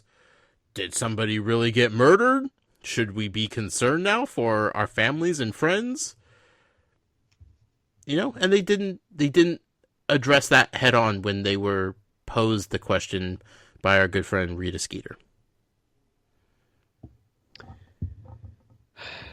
I guess but well, I guess it wasn't really mentioned who he was talking to. It was just kind of a crowd, right, that he was talking to. Yeah, but you know what I'm saying? Like, I know he could be upset because it makes them look bad. And sure, if you worked at a place that you were passionate about and somebody wrote something negative about your company or the organization you were with, you would feel maybe personally attacked a little bit. So more or less, I guess you're saying he could have done more?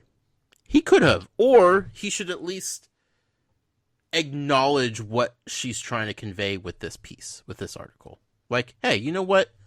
There is a concerned public out there, and we owe it to them to at least address them truthfully. You know, not just go run and hide to our offices and try to figure things out internally, because this wasn't an isolated, you know, private thing that happened. There was 100,000 wizards and witches there. Yeah.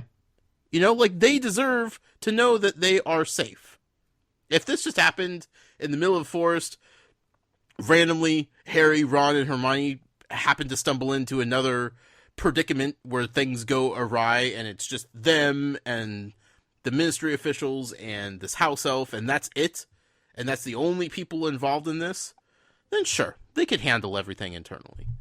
But it happened in front of 100,000 people. You can't cover that up, and you can't pretend like everything's okay.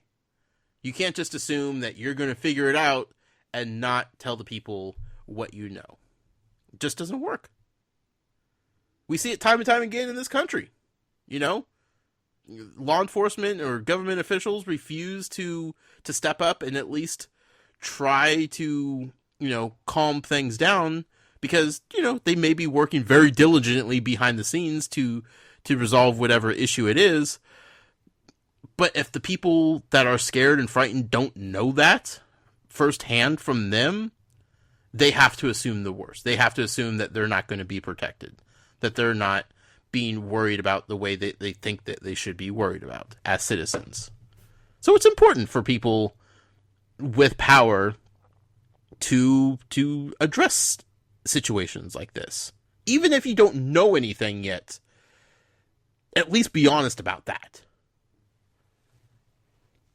I mean, he really did, like, he told them they don't know who it is. They disapparated. Yeah. And that it wasn't him, meaning Voldemort. Sure. But do they know that? I mean, I guess not technically, but that's what he told them. Like, he did give them some information. Yeah. But did he give them enough? Apparently not. Yeah. Because, again, there were rumors that after everything settled that they were taking bodies out of the forest. You know? Which, how did that come up at all? Don't know. That did not come up in their conversation. No one asked him that. Sure. And he didn't even suggest that happened. Right. But somebody did. And should at least be up there immediately after hearing the rumors and be like, whoa, whoa, whoa, whoa.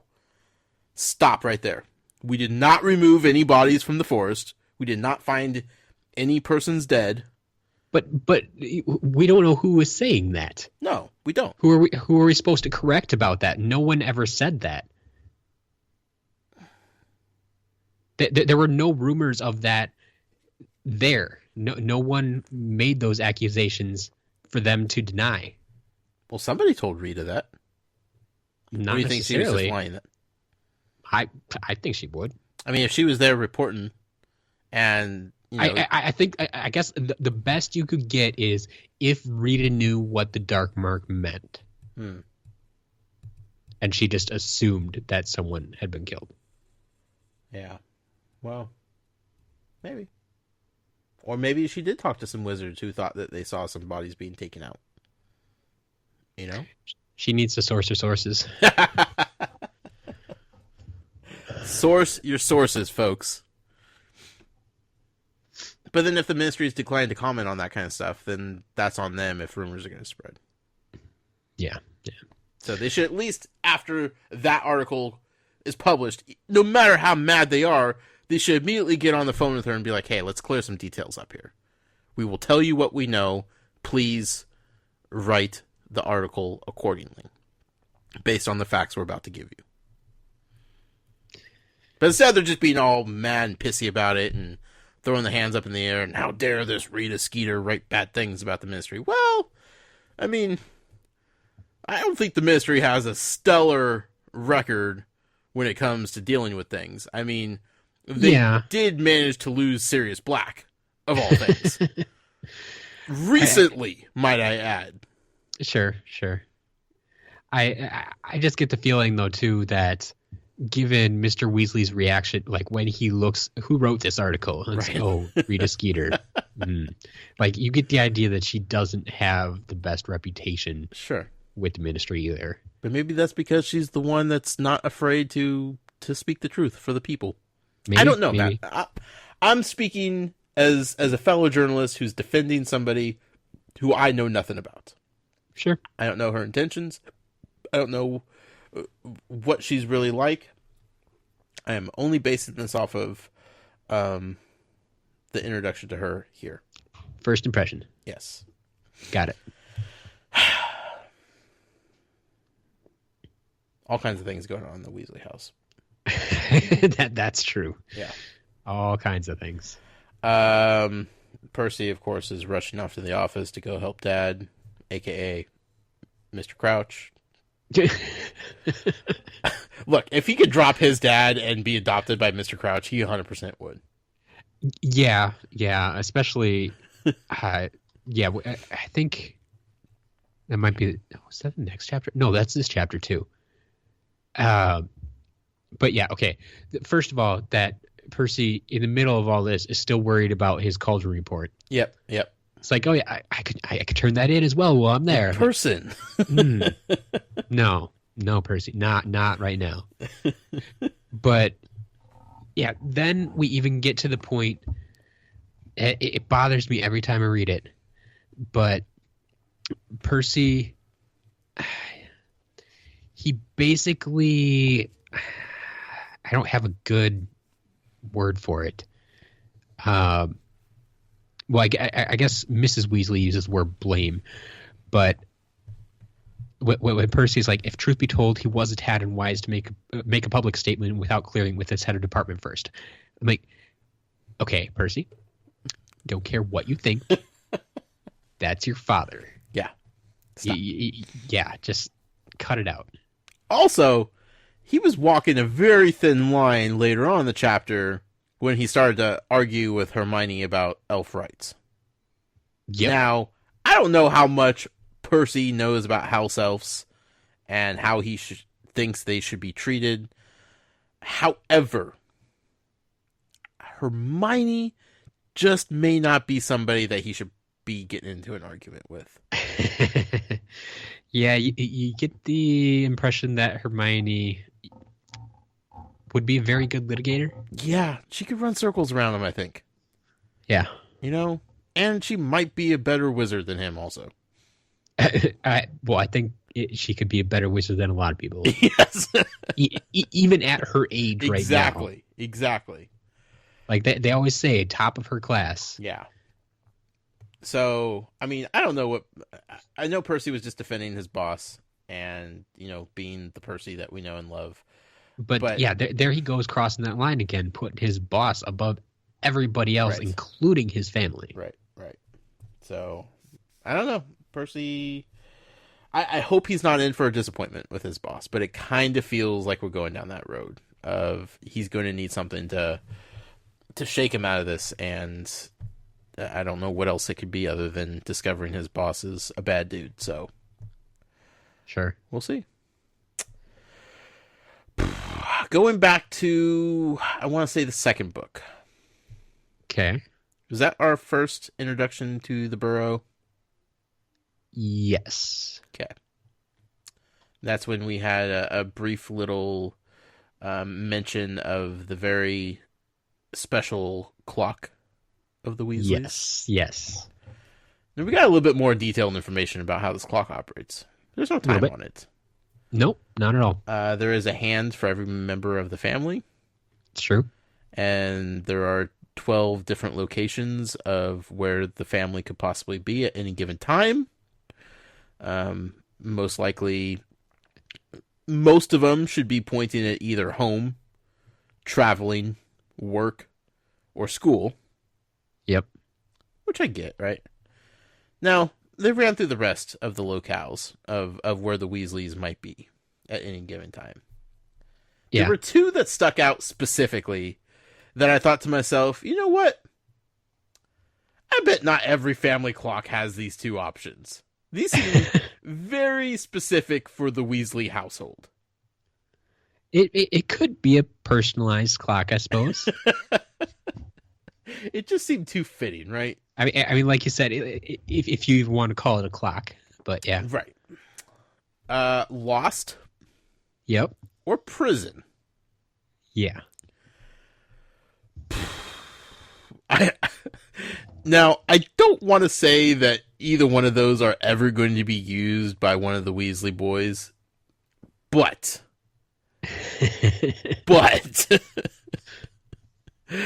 it just seems like there's a chance, you know?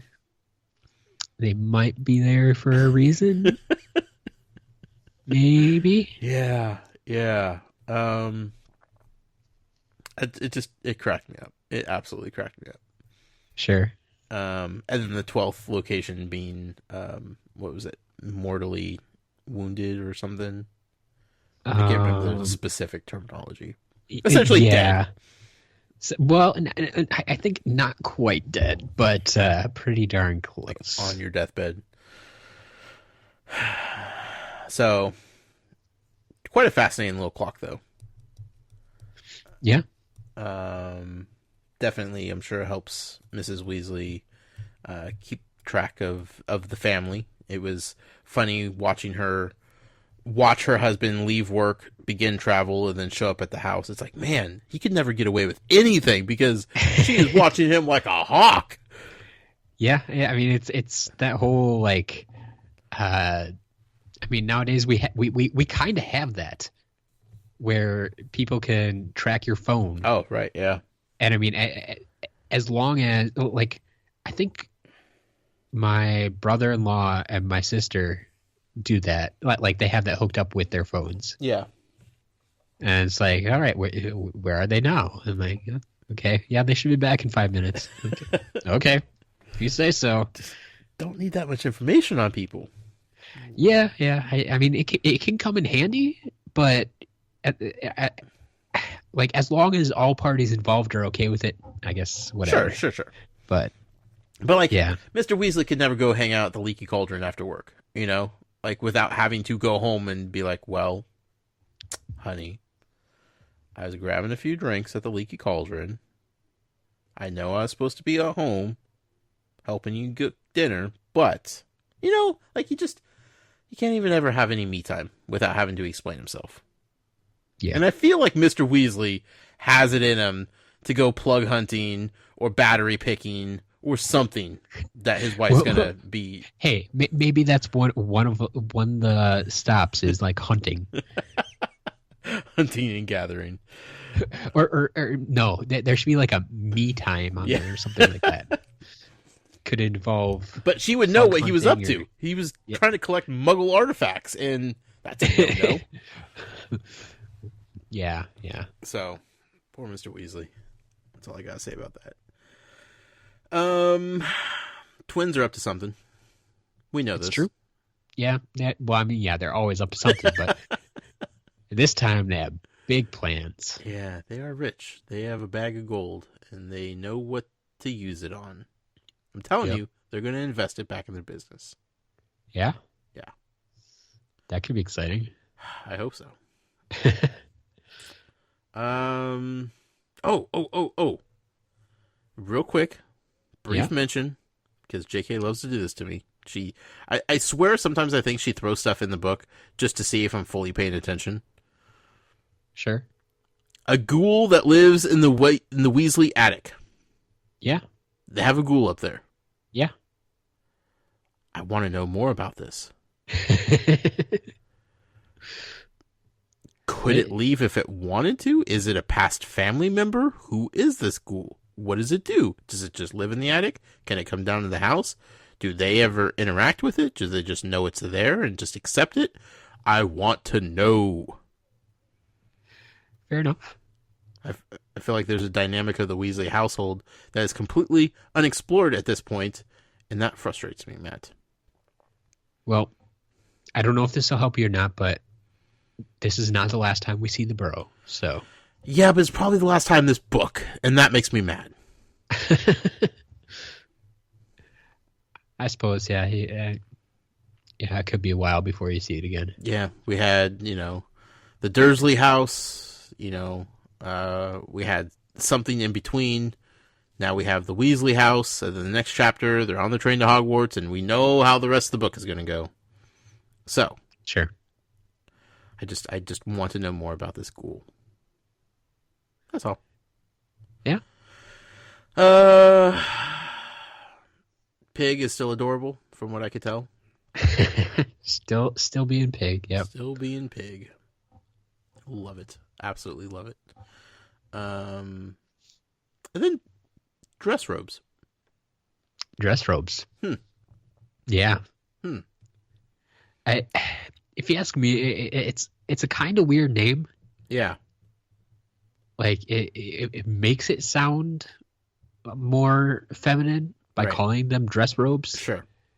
Where I mean, I understand. Like I guess I do have dress clothes. Right. You have your dress shoes, right? Yeah, dress shoes. Yeah, and so like that has always made sense to me. But when you hear, for whatever reason, when I hear dress robes, right, it sounds more feminine than anything else. You know what would have sounded better?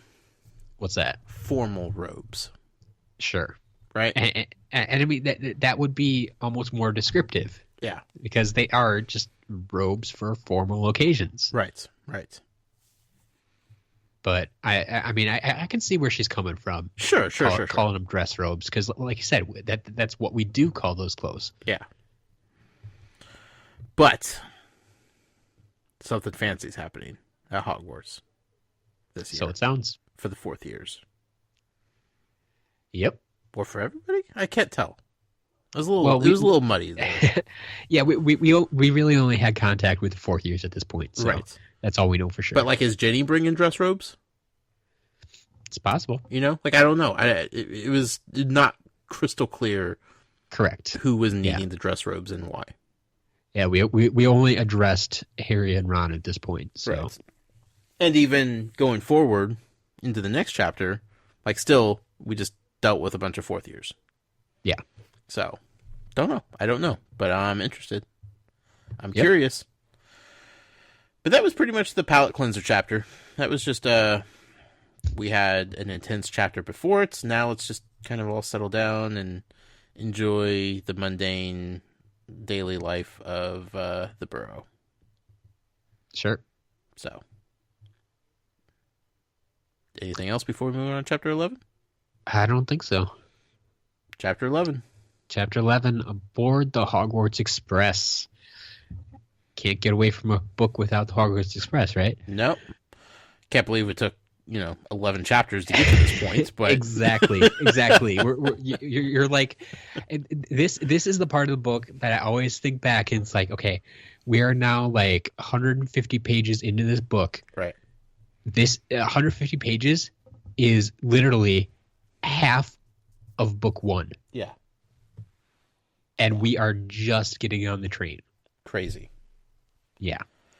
Granted, I mean, we had the Quidditch World Cup and all that, but there's a lot of other stuff that went on. So, but we need the chapter of them going to the train station, them getting on the train, and then taking the train. Got to get there to school. Got to have that chapter in. Yep. We do have one new character this chapter. Yeah. The wonderful Mad-Eye Moody. Wonderful? The crazy? I don't know. I'm intrigued. I'm intrigued by Mad-Eye Moody. I just don't know if I'd go to say that he's wonderful quite yet. Well, he's definitely a character. Sounds fascinating. Yes. Sounds intriguing. And many moons ago, Matt, many moons ago, on a previous podcast that I was doing, had a writer, a listener, write in with an email. A listener that many people may be familiar with on this show. He goes by the name of Atari Alex. And he wanted me to read a giant list of characters from the Harry Potter franchise. Okay. And have me kind of describe or give my thoughts and feelings about these characters and if I knew anything about any of them, right? Sure. 99% of them I don't remember. Yeah. But for some reason, I will always associate Mad-Eye Moody with that giant list of characters. I don't know why I got attached to that name to begin with, but as soon as Mad-Eye Moody was brought up in this chapter, I was like, I know, I've heard that name before. Sure, yeah. I guess it is a fairly memorable name. Not only does it have the alliteration going on, but I mean, it's Mad-Eye. Like, sure, but I mean, think of all the other characters that were potentially on that list, right? Yeah, we probably went through dozens of them already. Probably, but Mad-Eye Moody stuck out like a sore thumb. I have to imagine like Sirius Black was probably on that list. Oh, probably. I'm going to try to dig that. No, maybe I shouldn't. Yeah, it might not be a good thing. Yeah. But maybe this way. Alex, if you have that email handy, feel free to send it my way, and I can take a look at it. That would be interesting. Yeah, where on the list was Mad-Eye Moody? Probably like just smack dab in the middle. And I picked up on it for no reason whatsoever. But here we are, talking about Mad-Eye Moody now. I'm excited. Feels like it's been a long time coming, Matt. It has been. Okay, so where do you even want to start with this chapter? So, how do you feel about talking fireplaces? That wasn't the surprising thing. Yeah, probably not. Yeah. I think it was feeding the face that was in the fire. Yeah. Food. That kind of threw me for a loop. Yep. So I just think this is ingenious, though, because I guess it's not completely explained here what's going on, but right. Did you kind of get what was going on here? I had like to think how this was happening. I had to think about it, but my interpretation is it was Ludo, right? Was it Bagman? No, it was shoot. What was it? Diggory? Was it Diggory? I can pull it up quick. Okay. For some reason in my head it was Ludo.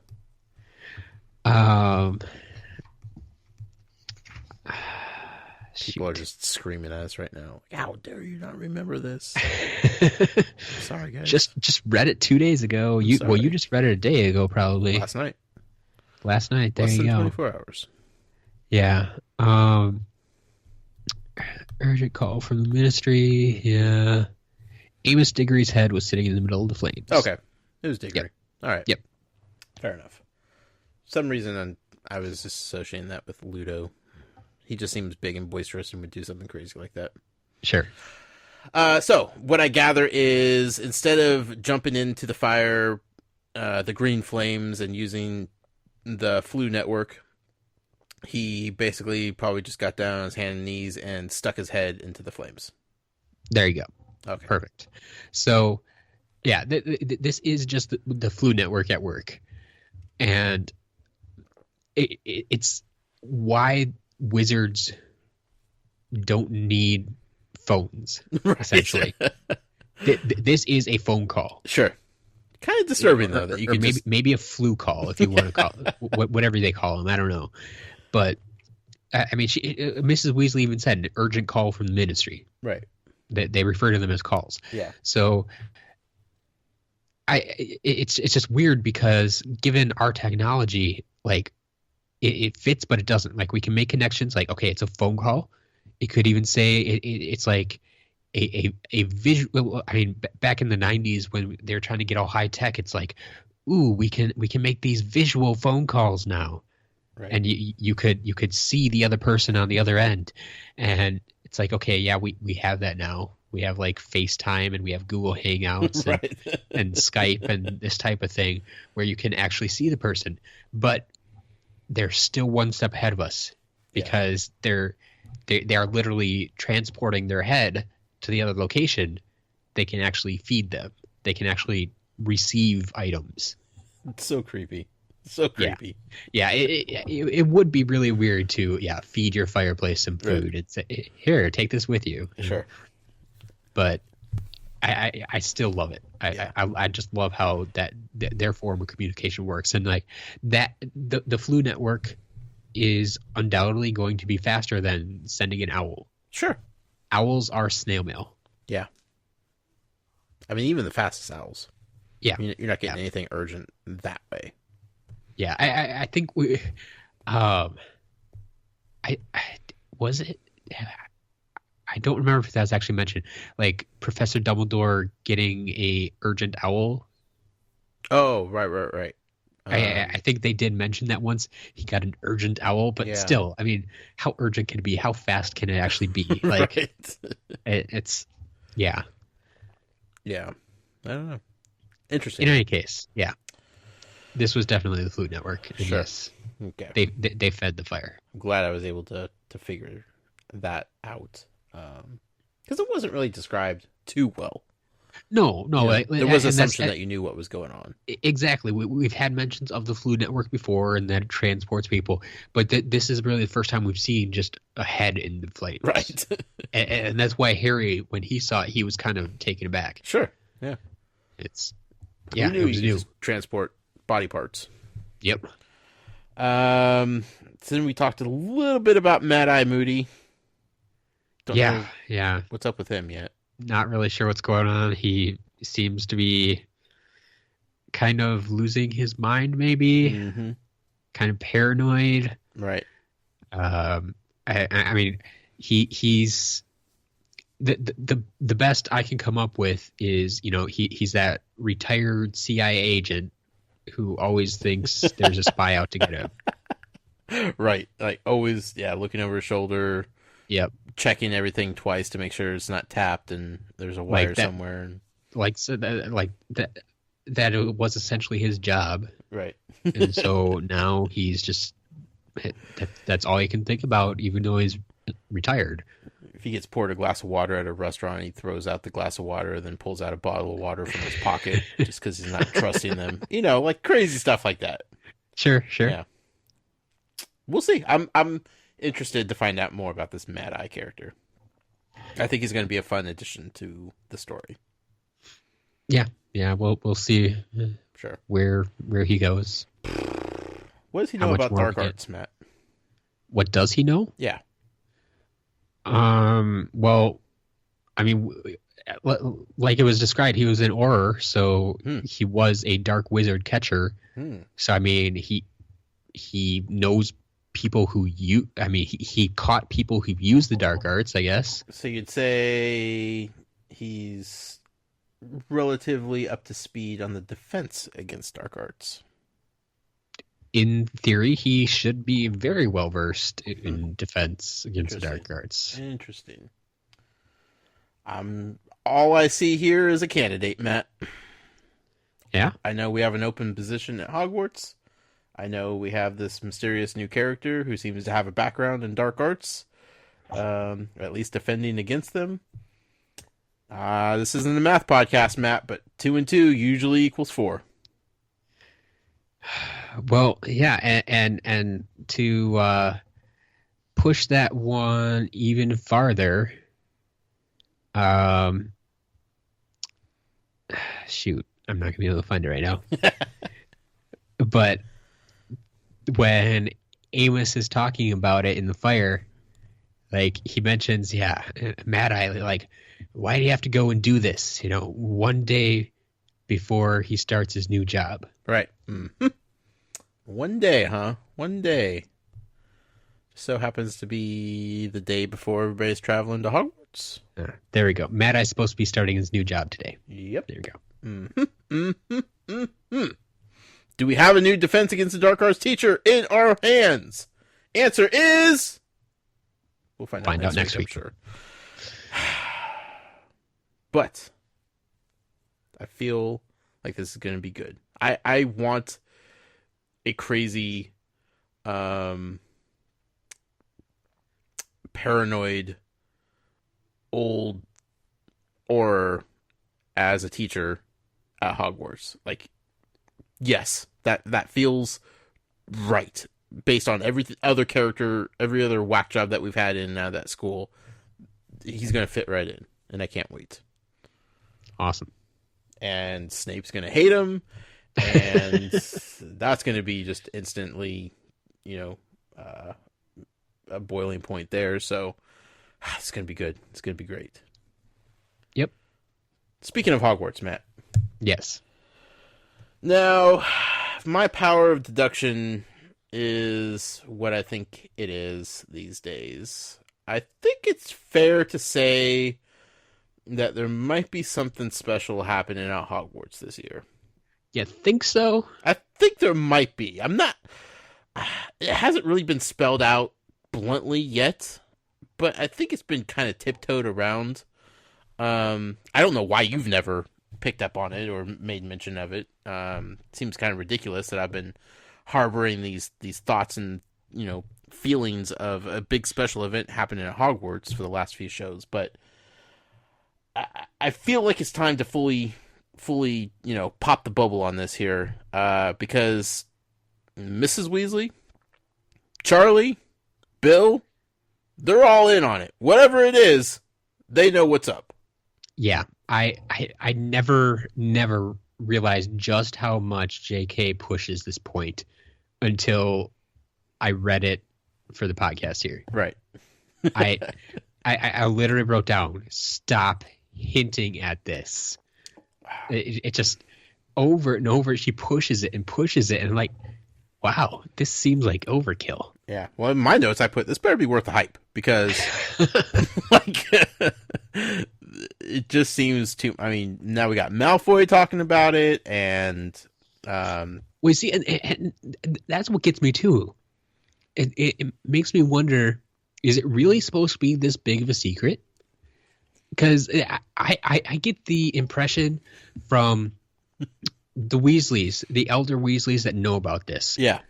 Like, they just want it to be a surprise for the kids. They want the kids to have fun with it. Right. They want to be purely surprised and to enjoy it. And then you get Malfoy, who already seems to know about it. Sure. And so you start to wonder, okay, what does he know? Does he actually know? Or does he just want them to think that he knows because that's his personality? Right. Or did his father know, and did his father actually tell him because he didn't care about surprise? He didn't think it was that big of a deal. Just, yeah, this is going to happen. Of course, sure. Lucius told him. 100%. But yeah, it just... such different perspectives on it. Right. It's like, Malfoy's, yeah, here's the information. Doesn't matter. Now, the only one that seems to be really way overthinking it and way overexcited is Ron. Yeah. Right? Like, it's driving him crazy. Like, Hermione's like, whatever. Harry, he's thinking about so many other things at this point. Like, yeah, he's interested because Ron's interested, but, like, Ron is losing his mind. Well, I think the biggest part is that it's like everybody... It feels like everybody in his family knows except him. What would have been great is if Ginny knew something. Yeah. like that would have been just the icing on the cake right there. Yeah, if Ginny weaseled it out of Bill or Charlie or something. Right. Yeah. Yeah, play the little sister role. Yeah. Yeah, she I'm totally the baby of the family. Yep. Gotta love me. So, I don't know. We will see. if the hype is really if there's the payoff. But something happened. I just feel it, Matt. I don't know why. Yeah. And I really wish you would have pointed it out earlier. We could have discussed this several episodes ago, but here we are. Yeah. Now we have to talk about it. Is what it is. Hogwarts, a history. Why isn't this actually a book at this point? I would read that cover to cover as quickly as I could. I understand. And honestly, I kind of wonder if JK is still writing it. Because I believe it's been described as a gigantic book. Like, It is just a huge volume. Hermione only reads the biggest books. Yeah. And because I think that's the book she pulls out in class. I think it's book one even. Like, she checked it out for a bit of light reading. Yeah, that's right. And it's the biggest book you've ever seen. Right. And so But didn't she pull it out when they're talking about the Chamber of Secrets? She's pulled it out a number of times already. Right. And so I mean, it's a very thorough book, and it would contain a lot of information.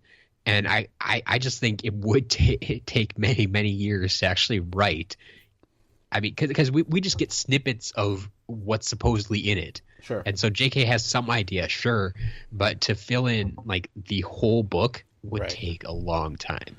Is there an author associated with this textbook? Or is it kind of one of those things where it's just compiled information throughout the years? Yeah, I don't know if we've ever. I'd have to go. If we've ever been given an author, it would have been early on. Okay. I don't know that we ever necessarily get an author. I kind of get the idea that it's probably more a compilation. Sure. It's probably closer to like an encyclopedia. Okay. Specifically about Hogwarts, obviously, but less like Fantastic Beasts written by Newt Scamander. Yeah. Okay. Yeah. I'm just wondering if there's an author name that I should be paying attention to at all, or. You know, I should have been doing this earlier, but I'm sure the internet can tell me these things. Probably, but it's way better just to speculate. Sure. And then let people write in and tell us how wrong we are. I'm just saying, I want this book. If JK is working on it, I'd love to know that she's working on it. Because it just every time it's brought up, it's just, wow, I want to know the gritty details of Hogwarts before all of this. You know? Yeah. Yeah. Durmstrang. Durmstrang. Right? Yes. Okay. That's sorry, you said it like there was a question mark at the end, and nope. Then I started questioning myself. Well, no. Durmstrang. It's the thing. I'm just curious where you're going with it. It's brought up a few times. It's true. It's another school, another wizarding school, somewhere mysteriously somewhere out in the wild. Most likely Europe, I would imagine. Most likely, but yeah. I just don't know why, but I feel, again, like it's JK just planting the seeds of a bigger storyline involving this Durmstrang. Now, in 3.5 books so far, we've had almost zero interaction with any other wizarding school. We've been focusing on Hogwarts and what's going on with Harry at Hogwarts, right? Yep. I feel like the farther we get along in the story, the more dangerously close we get to some interactions with other wizarding schools. Well, you did catch, I mean, you brought up the book before, so you did catch that this is the second additional school that's been mentioned, right? Right. Yes. Yeah. Yeah. Okay. Right. And we know about the American one also, which wasn't in, we haven't read about this yet, but we know that it exists. But I guess what I'm saying is we've covered the fundamentals of Hogwarts in 3 books so far. It kind of feels like it's getting time to start broadening the scope of wizarding schools just a little bit and just kind of remind the readers that there's more going on in the world than just Hogwarts. Now, if I was Voldemort, which I'm not, maybe a follower, a disciple, but I'm not him. And I was looking to take down the Hogwarts and specifically Harry Potter. It kind of feels like maybe slithering your way into another wizarding school. One that was maybe actually more engaged about teaching dark arts instead of just the stupid old defense against dark arts. I feel like there may be potential for someone like Voldemort to use another school as an aid to his master plan of finally taking down the great Harry Potter. I don't know how that would play out. I don't know the specifics of anything like that. I don't know if other schools are afraid of Voldemort, if they know about old Voldy, if, what the situation is. I mean, obviously the wizarding world in general knows that this dude's a pretty bad dude, but he seems to have lots of supporters out there. Voldemort, I think it's safe to say, was a worldwide threat. Right. But even Hitler had people that was ready to join in on, what he had cooking. So, for better or for worse, he had supporters. I feel like Voldy, we've seen supporters before. We know of supporters. We know that they kind of scattered after his demise, or supposed demise. Where did they all go? They would obviously stay away, for the most part, of relatively positive and good-spirited places like Hogwarts, per se. But now we know there's a wizarding school out there, thanks to old Malfoy, that definitely like to get into the dark arts and teaching the dark arts, which is scary in its own right? Yeah. But I don't know, maybe there is a school out there that's just like, you know what? If you're a Slytherin, or supposed to be a Slytherin, you should come to this school. We don't have 4 separate houses. We have just one house, and it's all bad. There's a bunch of bad dudes cooking up in there. So, I don't know how this is actually going to go down. I don't know if I'm actually making sense right now. But the fact that we're talking about these different wizarding schools in this chapter, Durmstrang stuck out the most because of it being mysterious and blah, blah, blah, blah, blah. Feels like something's happening. Sure. Well, I think this is probably a good time to bring this up. Okay. It's actually back in chapter 9 when they talked about the Death Eaters that were still out there. Yeah. And why they were talking about why they ran when they saw the Dark Mark. Right. And they basically explained that many of the Death Eaters had been captured and sent to Azkaban. Right. And the ones that hadn't been were either were mostly because they denied Voldemort. Sure. They denied being his supporter. They denied. They claimed that they were under a curse or a spell that Voldemort made them do the things they did. Right. And so they were saying the Death Eaters that were there, they ran because they feared his return because they essentially betrayed Voldemort. Right. So those are the types of people that are still out and about. The ones who said, yes, I was a supporter of Voldemort, most of them got caught. But here's the thing, Matt. I think old Voldy is capable of forgive and forget. If You think he's so? if he's going to plan some attack, if he's going to rise to power once again, he needs all the help he can get.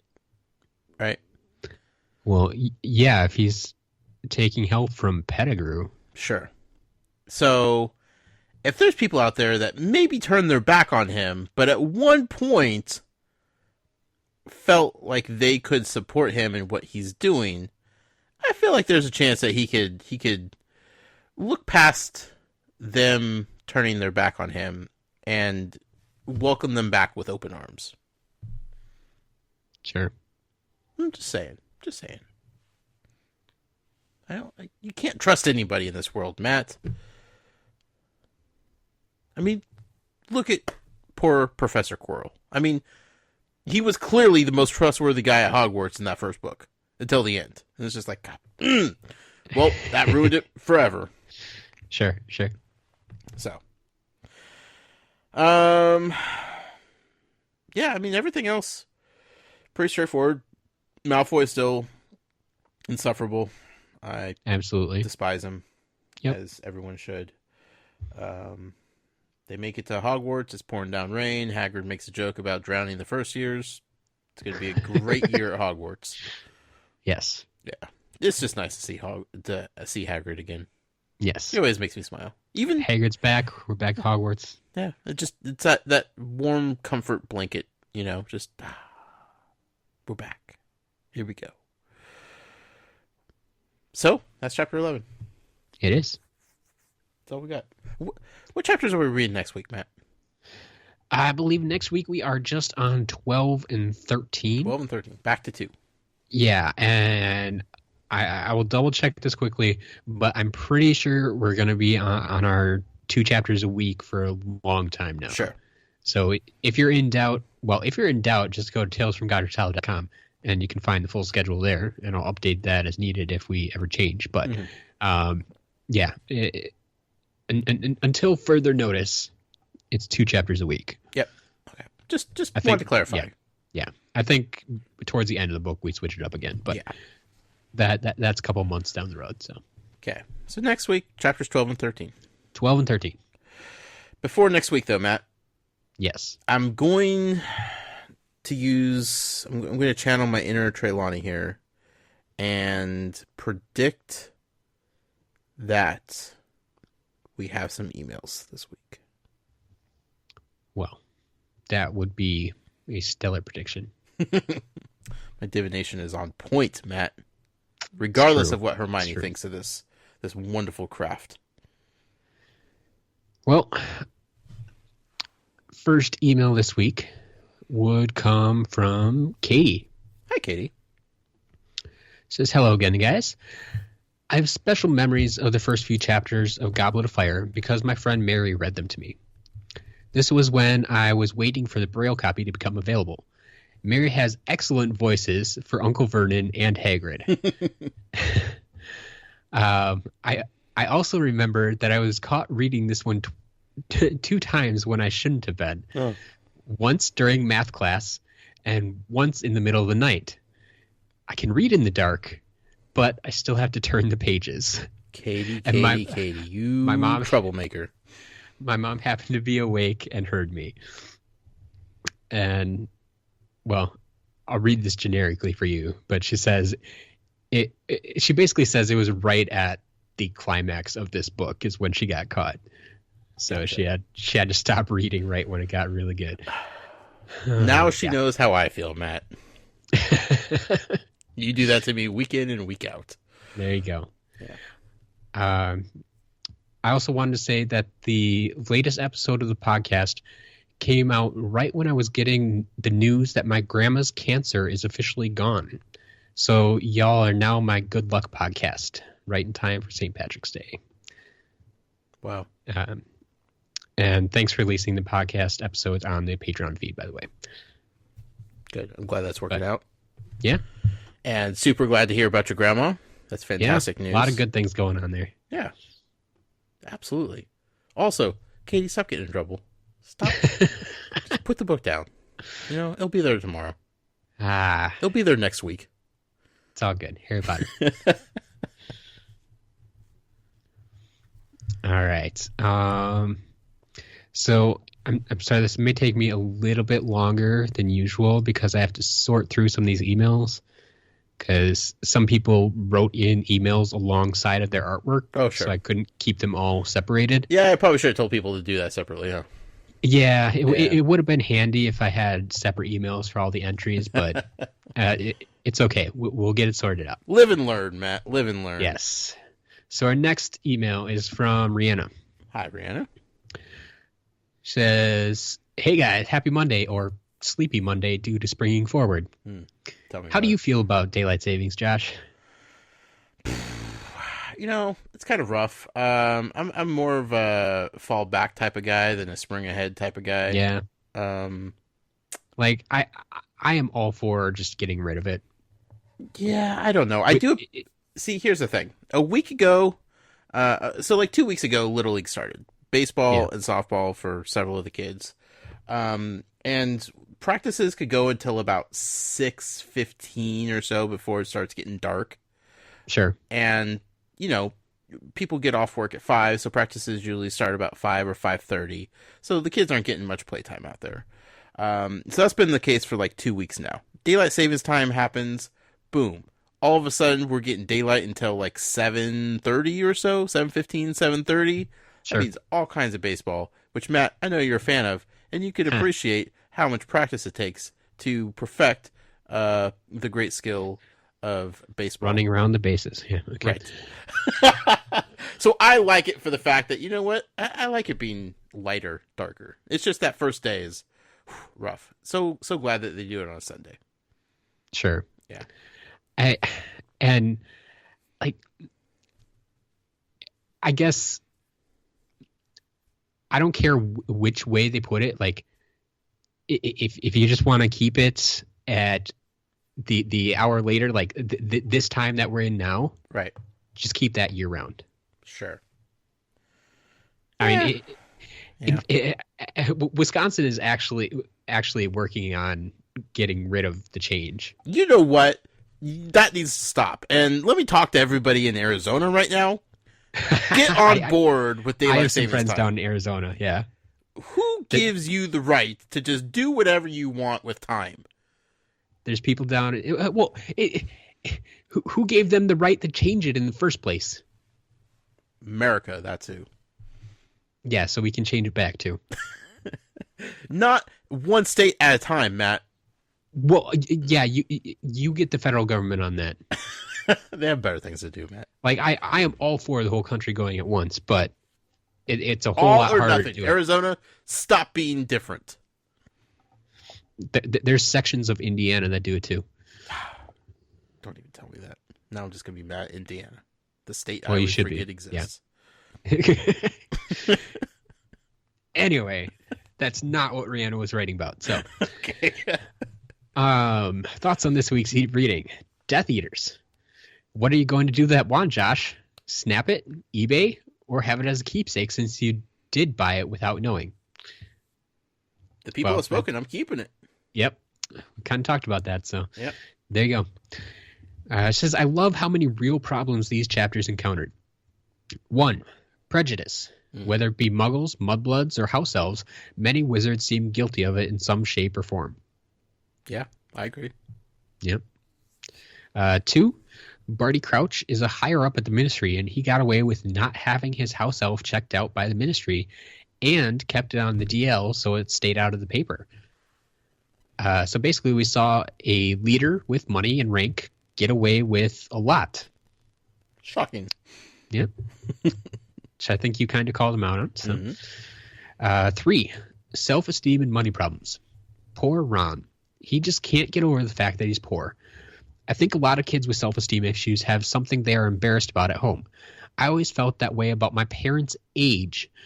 My mom had me at 37. So in middle school, when all my friends' moms were turning 35 or 40, mine was 50. And there's absolutely no reason to be embarrassed about it, but somehow I was. Weird how kids find the darndest things to be ashamed of. That later on Sorry. Weird how kids find the darndest things to be ashamed of that later on they realize is part of what shaped them into who they are. Hopefully Ron will have character growth soon and he'll own the poorness like Fred and George do. Yeah, I agree. So, Josh, what do you think? What do you think this thing everyone keeps bringing up about Hogwarts is going to be? Okay. Here's a thought. Okay. And I feel like Have I answered this question? Because I have like a deja vu moment going on right now. I may have tried to force you to explain something, okay. But of course, in past weeks, you just denied it existed. It wasn't a big deal. Matt, I had better things to worry about, like frog spawn. Yes. Okay. So Malfoy was talking about, are you going to enter? Right? Yep. It's going to be a contest of some sort. Okay. I don't know if it's going to be like a drawing, like a raffle, or some sort of competition. Now, he made it sound... Did he say Harry was definitely going to because he wanted like the glory, the fame and glory? Yeah. And he was questioning whether or not Ron was going to enter also. Yeah. So then it makes me think, okay, it's probably something that he knows, Malfoy knows Harry would not only want to do and be excited to do, but probably be good at it, right? Makes sense. So the only thing I could think about is Quidditch. And I don't know what big special event they could be doing revolving around Quidditch at Hogwarts. But again, we just had 1,000 pages of the book talking about Quidditch in some form or fashion. Quidditch feels like the overall theme of this book in some way. And I don't know how that relates to this big event at Hogwarts, but with what Malfoy was saying, I'm just trying to piece it together, and it kind of feels like it's going to be something Quidditch related, which obviously Harry would be really good at. And Malfoy would also know that Ron loves Quidditch and would definitely want to participate. Sure. If it was open to everybody at the school, which it kind of sounds like it's going to be, or at least maybe everybody in the fourth year, or I don't know. I don't know the specifics. But it doesn't sound like it's just isolated to those that play Quidditch. It seems bigger, you know? Yeah, yeah. Something that the Weasley family would want to keep from Ron. Because every time they kept mentioning something, it didn't sound like they were trying to keep it a secret for Hermione or Harry's sake. It definitely seemed like it was something that they knew Ron would be incredibly excited about, and they were specifically keeping it from him. And Ron and Hermione just happened to be there, and you know they were just collateral damage. There. Yeah, yeah. So if it was some sort of Quidditch competition or raffle or something that had to do with winning or participating in something, like I don't know, but it just feels like it's Quidditch related.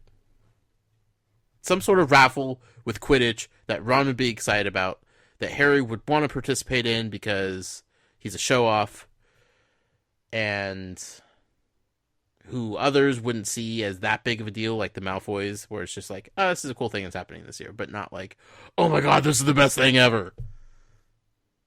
So that's where I stand. Yeah. There you go. Okay. Yep. Works. Okay. It says, also, if you need another Beast movie to watch, I saw the new Kong movie last night with my husband, and there's a part in it I think you would enjoy a lot. Oh, Matt. I watched it on Saturday. Okay. I have not, so I don't plan on seeing it, at least not in theater. So good. I know, you're not a theater guy, but it's really good. I'm not a big King Kong fan, right? I'm not going to sugarcoat it. I'm not a big King Kong fan. I've never really liked the stories that they've told with him. This movie, I really, really enjoyed. Now, the one scene that she's talking about, I lost my mind. Now, it didn't end the way I would have wanted it to end. I was devastated by what happened. Sure. I'm still a little sad, and I'm kind of heartbroken that she brought it up and reopened those wounds. However, it was fantastic. It was glorious, and we definitely don't see enough of it in film. I'll leave it at that. Okay. For anybody that hasn't seen it, because it's only like 2 days old, so I want people to go see it. Fair enough. And if anybody's listening to this and have been listening to me for however many episodes, 37 episodes or whatever, once they see the scene, once it happens, everyone will think Josh Brown. Yeah. I mean, I already have a pretty good guess about what might happen, but yeah, Okay. I'll let you keep it a secret. Sure. I can tell you off air if you really want to know. Yeah. It doesn't seem like I'm going to be spoiling anything from you. No, we'll talk. Anyway, she finishes up as usual. Thanks for the podcast, guys. I really look forward to hearing you every week. Thank you. All right. So we have a couple more. Pretty soon I'll just get through all these artwork ones, and we'll be purely on to our emails. Fair enough. Next email is from Michelle. Hi, Michelle. She says, "Hi, Matt and Josh. My name is Michelle, and I'm a really big fan of your podcast. I started listening a couple of weeks ago, and I love it. Now, I have read all the books and seen all the movies. No, Josh, I will not spoil what happens. But if you guys could pick any book out of the ones you have read or are reading, which one is your favorite, and who is your favorite character?"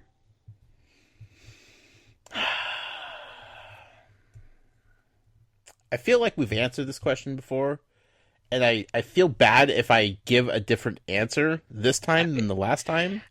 But I think that's kind of how this works, right? But yeah, I mean, each time you read a little bit more, you meet some more characters, you're reading more books. Your answer can change. Right. Prisoner of Azkaban was a pretty solid book. Not gonna lie. Yeah. I think Prisoner of Azkaban is still my favorite so far. Favorite characters. I still love me some Hagrid. I have no reason to not like Hagrid. Now, I don't think we get enough Hagrid. That's just personal opinion. Ron, though, is quickly climbing the ranks to being one of my favorite characters. Sure. I don't know why. I can't put my thumb on it. But it's just, he's growing on me more than I thought he would. Okay. And then, lest we not forget, the MVP of the series. Oh boy. Lee Jordan. Okay, there you go. I thought you were about to give me like Dobby or something. No, come on, Matt. Give me more credit than that. Yeah. We haven't had a solid Lee Jordan reference in a while. So. Yeah. Other than 2 weeks ago when I complained about him not calling the Quidditch match. But, Exactly. He wasn't in the forefront of my mind. Okay, I'll give you that one. Okay. She says, "Mine has always been Harry because he's a true Gryffindor, and Hermione because she's smart like a Ravenclaw, loyal like a Hufflepuff, and brave like a Gryffindor. You guys are also helping me remember tiny details about the books that I had forgotten since the last time I had read them. So thanks for doing this podcast." Thank you. Thank you for listening. And if you want to be like all the crazy listeners out there who find our podcast late and go back and binge listen to the entire category of podcasts that we released over the last few months, let us know how that goes. Yeah. Some of you beautiful folks out there have done that. It's true. Crazy beautiful folks. Mm-hmm. Yeah. Next email from Harry. Hi, Harry. Not Potter. Is that how he signs his emails now? No, Okay. he doesn't. That'd be good. Yeah. Hey, Matt and Josh. Well. Mr. Slytherin is bad and Hufflepuff house equals best house. As Mr. Ollivander would say, the wand chooses the wizard, and somebody ended up with a Death Eater wand. Who conjured the dark mark? A not so innocent Hufflepuff holding a Death Eater wand, perhaps? Now, a Ravenclaw would have researched the wands ahead of time. Just saying. Look, Harry. There's still a chance that Death Eaters aren't all that bad. Right? That's a fairly wild accusation. Or not even an accusation, that's the wrong word, but I was not expecting that. That's That's a long shot. Yeah. Okay. Well, what if a Death Eater infiltrated the Death Eater ecosystem, posed as a Death Eater, killed people as a Death Eater, all in hopes of climbing the ranks and eventually getting to the top dog himself, just so that they could theoretically, hypothetically, and realistically cut off the head of the snake. So you think someone became a Voldemort supporter to kill Voldemort? I don't know, Matt. I'm saying there's a chance. That's what you're getting at. I'm just trying to clarify this. I'm saying that there is a perfectly good, peaceful, loving, friendly Hufflepuff sitting here talking to you right now, holding a Death Eater wand that has no inclination whatsoever to do anything evil with it. All right. Stranger things have happened, Matt. Stranger things. So either one, the Sorting Hat was wrong, or two, Ollivander was wrong. That's what I gotta say about that. Everybody makes mistakes, Matt. And if we're being real here, you made a mistake by letting me buy it in the first place. What kind of Ravenclaw are you? I couldn't have stopped you. I can only provide you with my words of wisdom. Couldn't or your actions wouldn't. are your own. All right, just saying. Let's not point fingers or wands. Oh, all right. We got another email from Laurel. Hi, Laurel. She submitted her drawing here. Okay. Says, I would have liked to put more effort into the sketch, as I am an art teacher and thrive on projects like this. However, it was finals week at school and the spring musical. I'm the tech director, so this was the best I could do. I'm hearing a lot of excuses, Laurel. Yeah. A lot of excuses. Now, let me ask you this, Laurel. What if your student came up to you and started just throwing out excuses as to why their final assignment or their homework project or whatever the case is just wasn't up to snuff? Isn't their normal body of work? Dear teacher, it was finals week. I had 7 other classes to take. I just couldn't do your assignment. Sorry. Right. Dear teacher, it was Super Bowl weekend. I was getting excited for the big game. I'm sorry I didn't have time to do this homework by Monday. What I'm saying is, how do you answer your students when they drop excuses on you like that? You let it slide? You just go with the flow? Or do you question about their motives and their dedication to what they're doing here? What I guess I'm really saying is maybe you shouldn't have even mentioned the fact that you're an art teacher if you're not proud of the art that you're submitting. That's all I'm saying. Well, I think she's fine with her art. But, again, I can't see it right now. I'm basing it off of the insecurity that's going on here. She does say I chose Crookshanks, so you can look for that one. Okay. I think she might be the only Crookshanks. And on the note of Fantastic Beasts, my cat, named Hermione, is sprawled across my lap as I type. I've been listening to the podcast since the beginning and look forward to it every week. I can't wait for Josh to play the Lego Harry Potter video games, as they are my all-time favorite. Right. I would totally watch, listen, and follow along with Josh if he plays his way through the game. That could be interesting. I could stream it. The thing is, I'm just going to have to stop when I get to when I finish a book that I'm not allowed to, go past. Well, I mean, after we finish the 4th one, I mean, you can play through that was one game, right. 1 through 4. Oh, so it's on, Matt. Yeah, there you go. One note about last week's reading. the first time I read Goblet of Fire when it was initially released, I was so excited to read that Percy was mistakenly called Weatherby instead of Weasley because my maiden name is Weatherby. Oh, how about that? It made me feel like my family could fit right into the Wizarding world. Such a cool moment. Anyway, thank you for all you do, and I can't wait for next week. Sonnenberg sounds like a name that would come from the Wizarding world. Does it? Yeah, I think so. You know what doesn't? What's that? Josh Brown. That's the most Muggle name you could possibly come up with. Yeah, I can see that. Yeah. Also, she signed a Laurel, a proud Slytherin. Of course. Of course she would be one with the excuses as to her subpar artwork and why it wasn't good enough.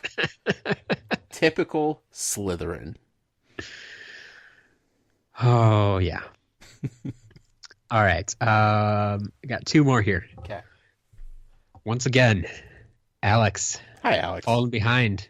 Atari Alex. Second to last. Falling behind or getting ahead. Getting ahead. Soon he's going to be the first email that we read. Pretty soon. No, not a chance. It's true. Let's be real.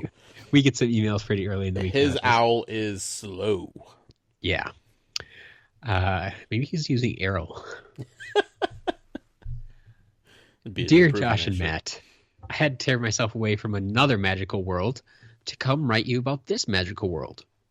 But thanks to the Nintendo/Universal theme park deal, those worlds could be connected one day. Dun, dun, dun. Never thought about that, but yeah, that's gonna make that trip even more amazing. Yeah, that's interesting. Yeah. Anywho, one quick note I want to make from the previous reading. I don't understand why carpets are considered Muggle artifacts and therefore illegal to enchant for transportation, but brooms aren't. The principle is the same. The accidental usage of a Muggle of both objects would be roughly the same, and yet the clearly more comfortable option is deemed illegal. It makes no sense to me. Well, I mean, we don't know the origins of brooms and rugs. I mean, essentially, if Muggles, invented the rug, then that's a Muggle artifact. We don't know for sure that wizards and witches didn't actually create the broom and then Muggles adopted it as like, oh, we could use this to clean. Yep. We don't know. I could go with that. Yeah. Like I was reading through his way, and I'm like, yeah, that is kind of weird. Like that really doesn't make sense, but for whatever reason, JK decided that her witches are going to fly on brooms. Sure. But yeah, I like your reasoning there that, one is a Muggle artifact and one is just a wizard artifact that Muggles did get their hands on. But right. Fair enough. On to this week's chapters. Things certainly. Stop right there. Yep. Stop. Okay. Question, Matt. Yes. Where has the most famous witch activity taken place in the United States? Salem. What state? Massachusetts. The broom was of great importance to clean the cooking area, as that was the messiest part of the house and even the wooden floors in those days. The invention of the broom took place in 1797, when a farmer of Hadley, Massachusetts, named Levi Dickinson, made a broom from Soghorn for his wife.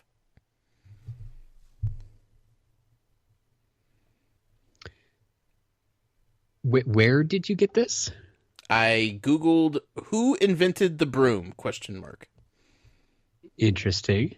Yep. So I figured that was a safe question for me to Google because it was not Harry Potter related at all. Yeah. And I held my breath. So you're saying the broom was invented in Massachusetts? In 1797. That's what you're telling me? That's what I'm telling you. And so you're connecting that to essentially the Salem witches?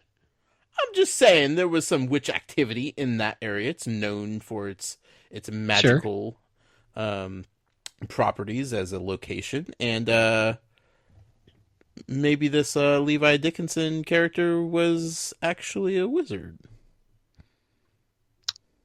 It's possible. And he had to explain his possession of this object. It's like, yes, it's for cleaning. Right?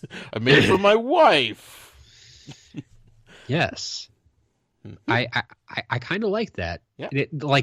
That would honestly be a very JK thing to do. Yeah. Like, there is actually some history behind it. So, Alex. There you go. Okay, continue. On to this week's chapters. Things certainly escalated very quickly. And we learn a lot about Voldemort's time at the height of his power, which we didn't know much about before. Other than that, the increasingly heavy-handed hints about happenings at Hogwarts. Wow. Wow, Alex. That was intentional, I'm sure. How long did it take you to write that one? As long as it took you to read it. And Mr. Diggory's magical flaming head. There's not too much to say about these chapters. So I'll leave it at that and plunge back into Hyrule. So good luck, Alex. We'll see you next week. I think there was plenty to say about these chapters, but he really wanted to get back to Hyrule, so yeah, understandable. Enjoy. Probably playing on his Switch. Probably. All right. So the final email, once again, belongs to our headmistress, Mel B. Hi, Mel B. Who is, in fact, signing her letters now as headmistress. As she should. Says, hi, Josh and Matt. Quick note on last week. I did not mean to steal Alex's spot as last email. But now. I'm just so busy at work that I don't get to read all Josh's notes and email until the end of the day. Hopefully Alex gets his spot back. He won't. Nope. Yeah. Also, she's dealing with different time zones here, so I just think that she has the advantage. Her owl's coming all the way from Australia. It takes longer than Alex's even. Right. He could be using Arrow and still take longer. Death Eaters. We finally know who they are. I'm sorry they're not the creatures who defeat Dementors, although I really liked that theory. It was so good. Yeah. I think one day we'll have to have a long conversation about why Voldemort decided a good name for his followers were Death Eaters. Don't snap the wand. It could still be powerful. Do we have any idea which Death Eater it belongs to? Yeah, this is the one I was asking you about, telling you about. It says you can just say yes or no, Matt. No name needed. But yeah, we covered that earlier in the episode, so there you go. Right. So wizards can see the last spell a wand cast. Yes. Did no one think to do this when Sirius allegedly blew up a street full of people? Just blew my mind. Huh. Now. Yep. Go for it. I want to say if there were dead bodies everywhere, right? Yep. 13 people, I believe. The last thing that they would be thinking about doing is checking the wand to see what the last spell was. Especially if there's only one clear suspect standing there. You know? Exactly. Yep. He may have, probably should have, or his lawyer should have pushed for, hey, let's investigate this wand real quick. Let's just see what we got cooking here. Yeah. But I just feel like in the rush to, try to save any lives that they could have and apprehend the suspect and everything like that, checking the wand for its information was the last thing on their mind. Yep. And you see, okay, there's a lot of things that go into it, because if you look at this circumstance in this book that just happened, right? Mm-hmm. They came in, wands blazing, and they were ready to just stun whoever was there and take him into custody. Right. And like I said, that's the first thing they did. They went after the killer. They didn't go after the dead bodies. They couldn't do anything with them. So they went after the killer. They're going to take him in. It made sense. The first person they found with a wand at the scene of the crime was probably the one who did it. Also, what if like that whole explosion happened, all these dead people are there, and then Sirius is like, oh crap, what just happened? And is like, Lumos. And, I mean, you know, what information are you getting from the wand then? Oh, the last spell he used was Lumos. Well, yeah, because he wanted to see, you know? Does that mean he's innocent? Does that mean he's guilty? It means nothing. Yep. Yeah. That once again, that it seems like it could be a little bit of a flawed system. Yeah. But going back to Sirius, like his situation was a little bit different too, because one, like you said, he was the only person they found at the scene of the crime. Yep. Two, he was standing there laughing maniacally. Yeah. And three, he was supposedly in line with Voldemort. Sure. That's what how people understood it. And so they had no reason to question anything.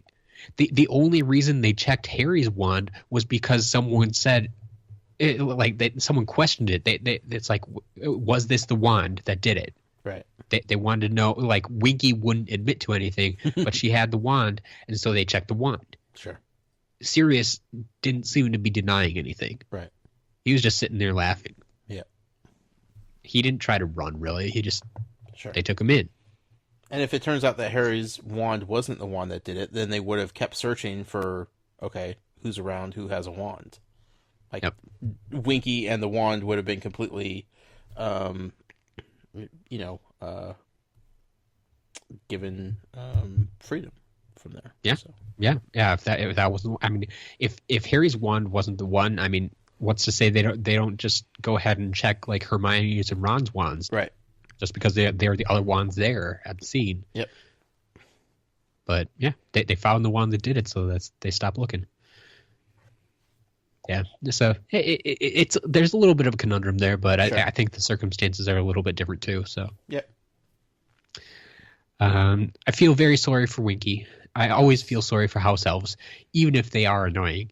But after all, they are an enslaved race left to the mercy of wizards. Yeah. Yeah, kind of rough. Mm-hmm. Of course, Arthur does not want to tell the twins to tell Molly about the money they won.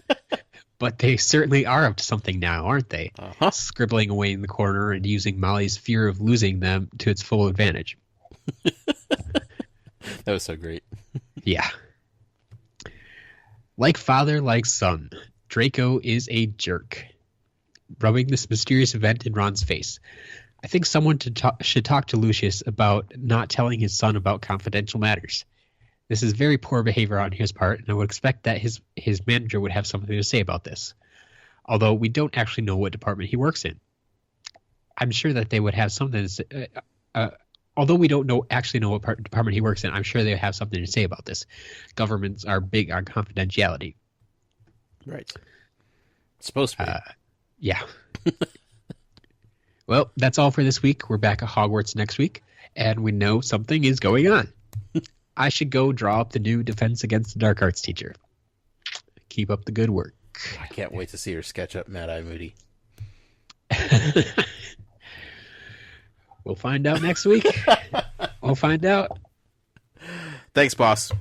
Hope we did you proud another week. Tales from Godric's Hollow. Now, if that's all the emails, we have one last thing to do.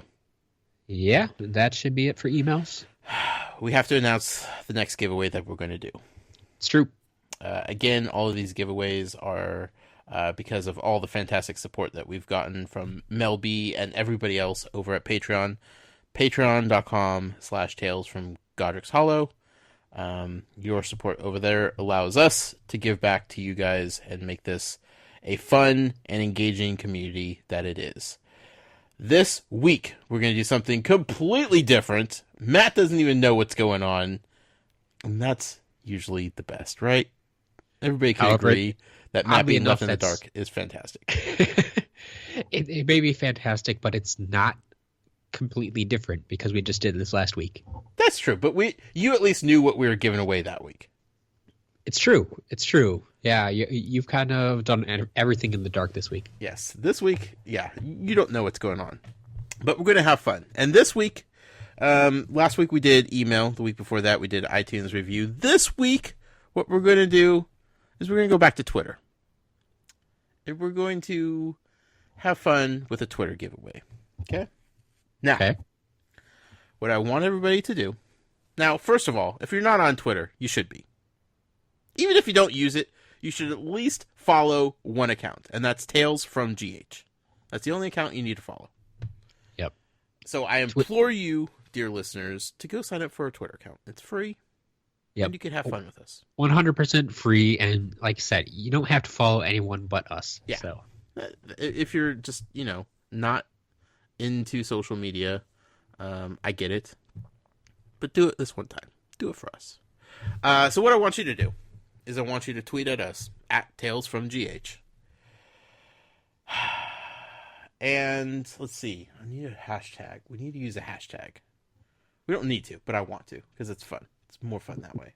Twitter loves hashtags. Yeah. If I had any idea where you're going with this, I could probably help. But okay, for the time being, I can't. I'll tell you what we're going to do. I want you guys to send in selfies or some sort of pictures of you in your Harry Potter gear. Now, I talked about the 3 Harry Potter shirts that I've collected this week. Currently, I'm wearing my Hufflepuff scarf. I'm holding my Death Eater wand. I'm wearing my Crookshanks is Right t-shirt. We talked about how I want to get into, robes and, all this other crazy stuff. And I want to see what everybody else has. Now, I don't need to see a full collection. You don't need to show off everything.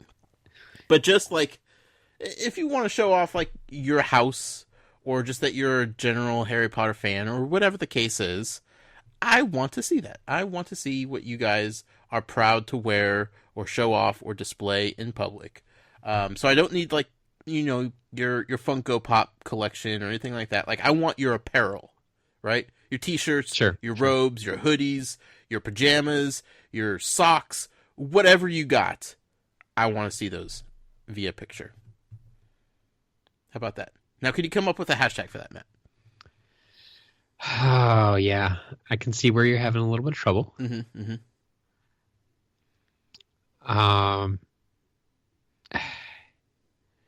Man, it feels like it's on the tip of my tongue. There should be something really good in there. I feel like Muggle needs to be a part of it. Maybe. The in 30 seconds of thinking, the best I came up with was Potterware. See, and yeah. I think that's because we have Pottermore. Sure, yeah. How about hashtag show the Muggle? Okay, how about that? I can go with that. Okay, so just tweet at us at TalesFromGH. Use the hashtag. I already forgot what it was. Show the Muggle. Show the Muggle. Thank you. Sorry. I started thinking about everything else. And if you want to include some sort of description or why you're wearing whatever you're wearing or showing off whatever you're showing off, fantastic. As long as it's spoiler free. Spoiler free, please. I could imagine, especially if we get into t-shirts and stuff, there could be questionable things. So I mean, you can show those things off. Sure. Just don't comment on them if it's going to explain, if it's from a future book or something. I know there's some symbol that Matt won't let me know about that I have actually in my possession that I've seen a million places. Do I know what it is? Nope. And we're not telling them? No. So if that's on an article of clothing, don't worry about it. I've seen it. Yeah. I have it. I can hold it if I wanted to. But just don't explain what it is in the description. So that's all you got to do. Send us those tweets. We need those in by next Monday evening when we start recording. Now, here's what people are going to win, Matt. This is going to be fun. What have I said the theme of this book is? Quidditch? Bingo. People are going to be eligible to win Harry Potter collectible Quidditch set. Officially licensed Harry Potter collectible Quidditch set that includes 1 Quaffle, 2 Bludgers, 1 non-removable Snitch, because you don't want to lose that thing, and Yes. 1 16 by 24 inch collectible poster, all showcased in a decorative Quidditch trunk. Includes lock and key for trunk. Alrighty then. How about that? I like it. Show the Muggle your Harry Potter clothing, your gear, your Harry Potter gear, your house gear, whatever you're proud to represent. Win a collectible Quidditch set. Boom. Just like that. Just like that. It's going to be fun. It is. I want to see what everybody has. Yeah, it should be a fun week. Yep. And if you're Slytherin, just don't even enter. I'm kidding. And we will, of course, draw one from random. We're not going to pick any favorites or anything like that. So Nope. We'll still make it random, but definitely want to see some fun things. So be creative with it as usual and have fun. And be ready for the rest of the community to kind of engage in that as well with you. So I like it. With that being said, Matt, that's about the show. That is the show. We will have this up very soon. If you're listening to this, it's already up, obviously. The giveaway, you have 1 week to do so. Please don't forget to send in your emails. You have a week. Alex, I'm looking at you. And for everybody else, chapters 12 and 13 by next week. No excuses, even if you are an art teacher. That's all I'm saying. You can find me on Twitter personally at The Noise with a Y. But most importantly, follow the show on Twitter at Tales from GH. And if you'd like to support us and help us do all these cool things that we're doing with giveaways and such, you could do so over at Patreon, patreon.com/Tales from Godric's Hollow. Matt, where could the fine people out there find you at? Well, you can always find me personally on Twitter at As a Matter of Matt. Otherwise, if you want to send an email, as we mentioned a couple of times, you can do that at talesfromgodricshollow@gmail.com. Excellent. And the website, if you ever need anything, reference or whatever, talesfromgodricshollow.com. Matt, thank you for another fantastic week. I hope you start feeling better. You got the sniffles again. It's true. Yeah, you need to get rid of that. It should be gone. Yeah, eat some slugs or something. I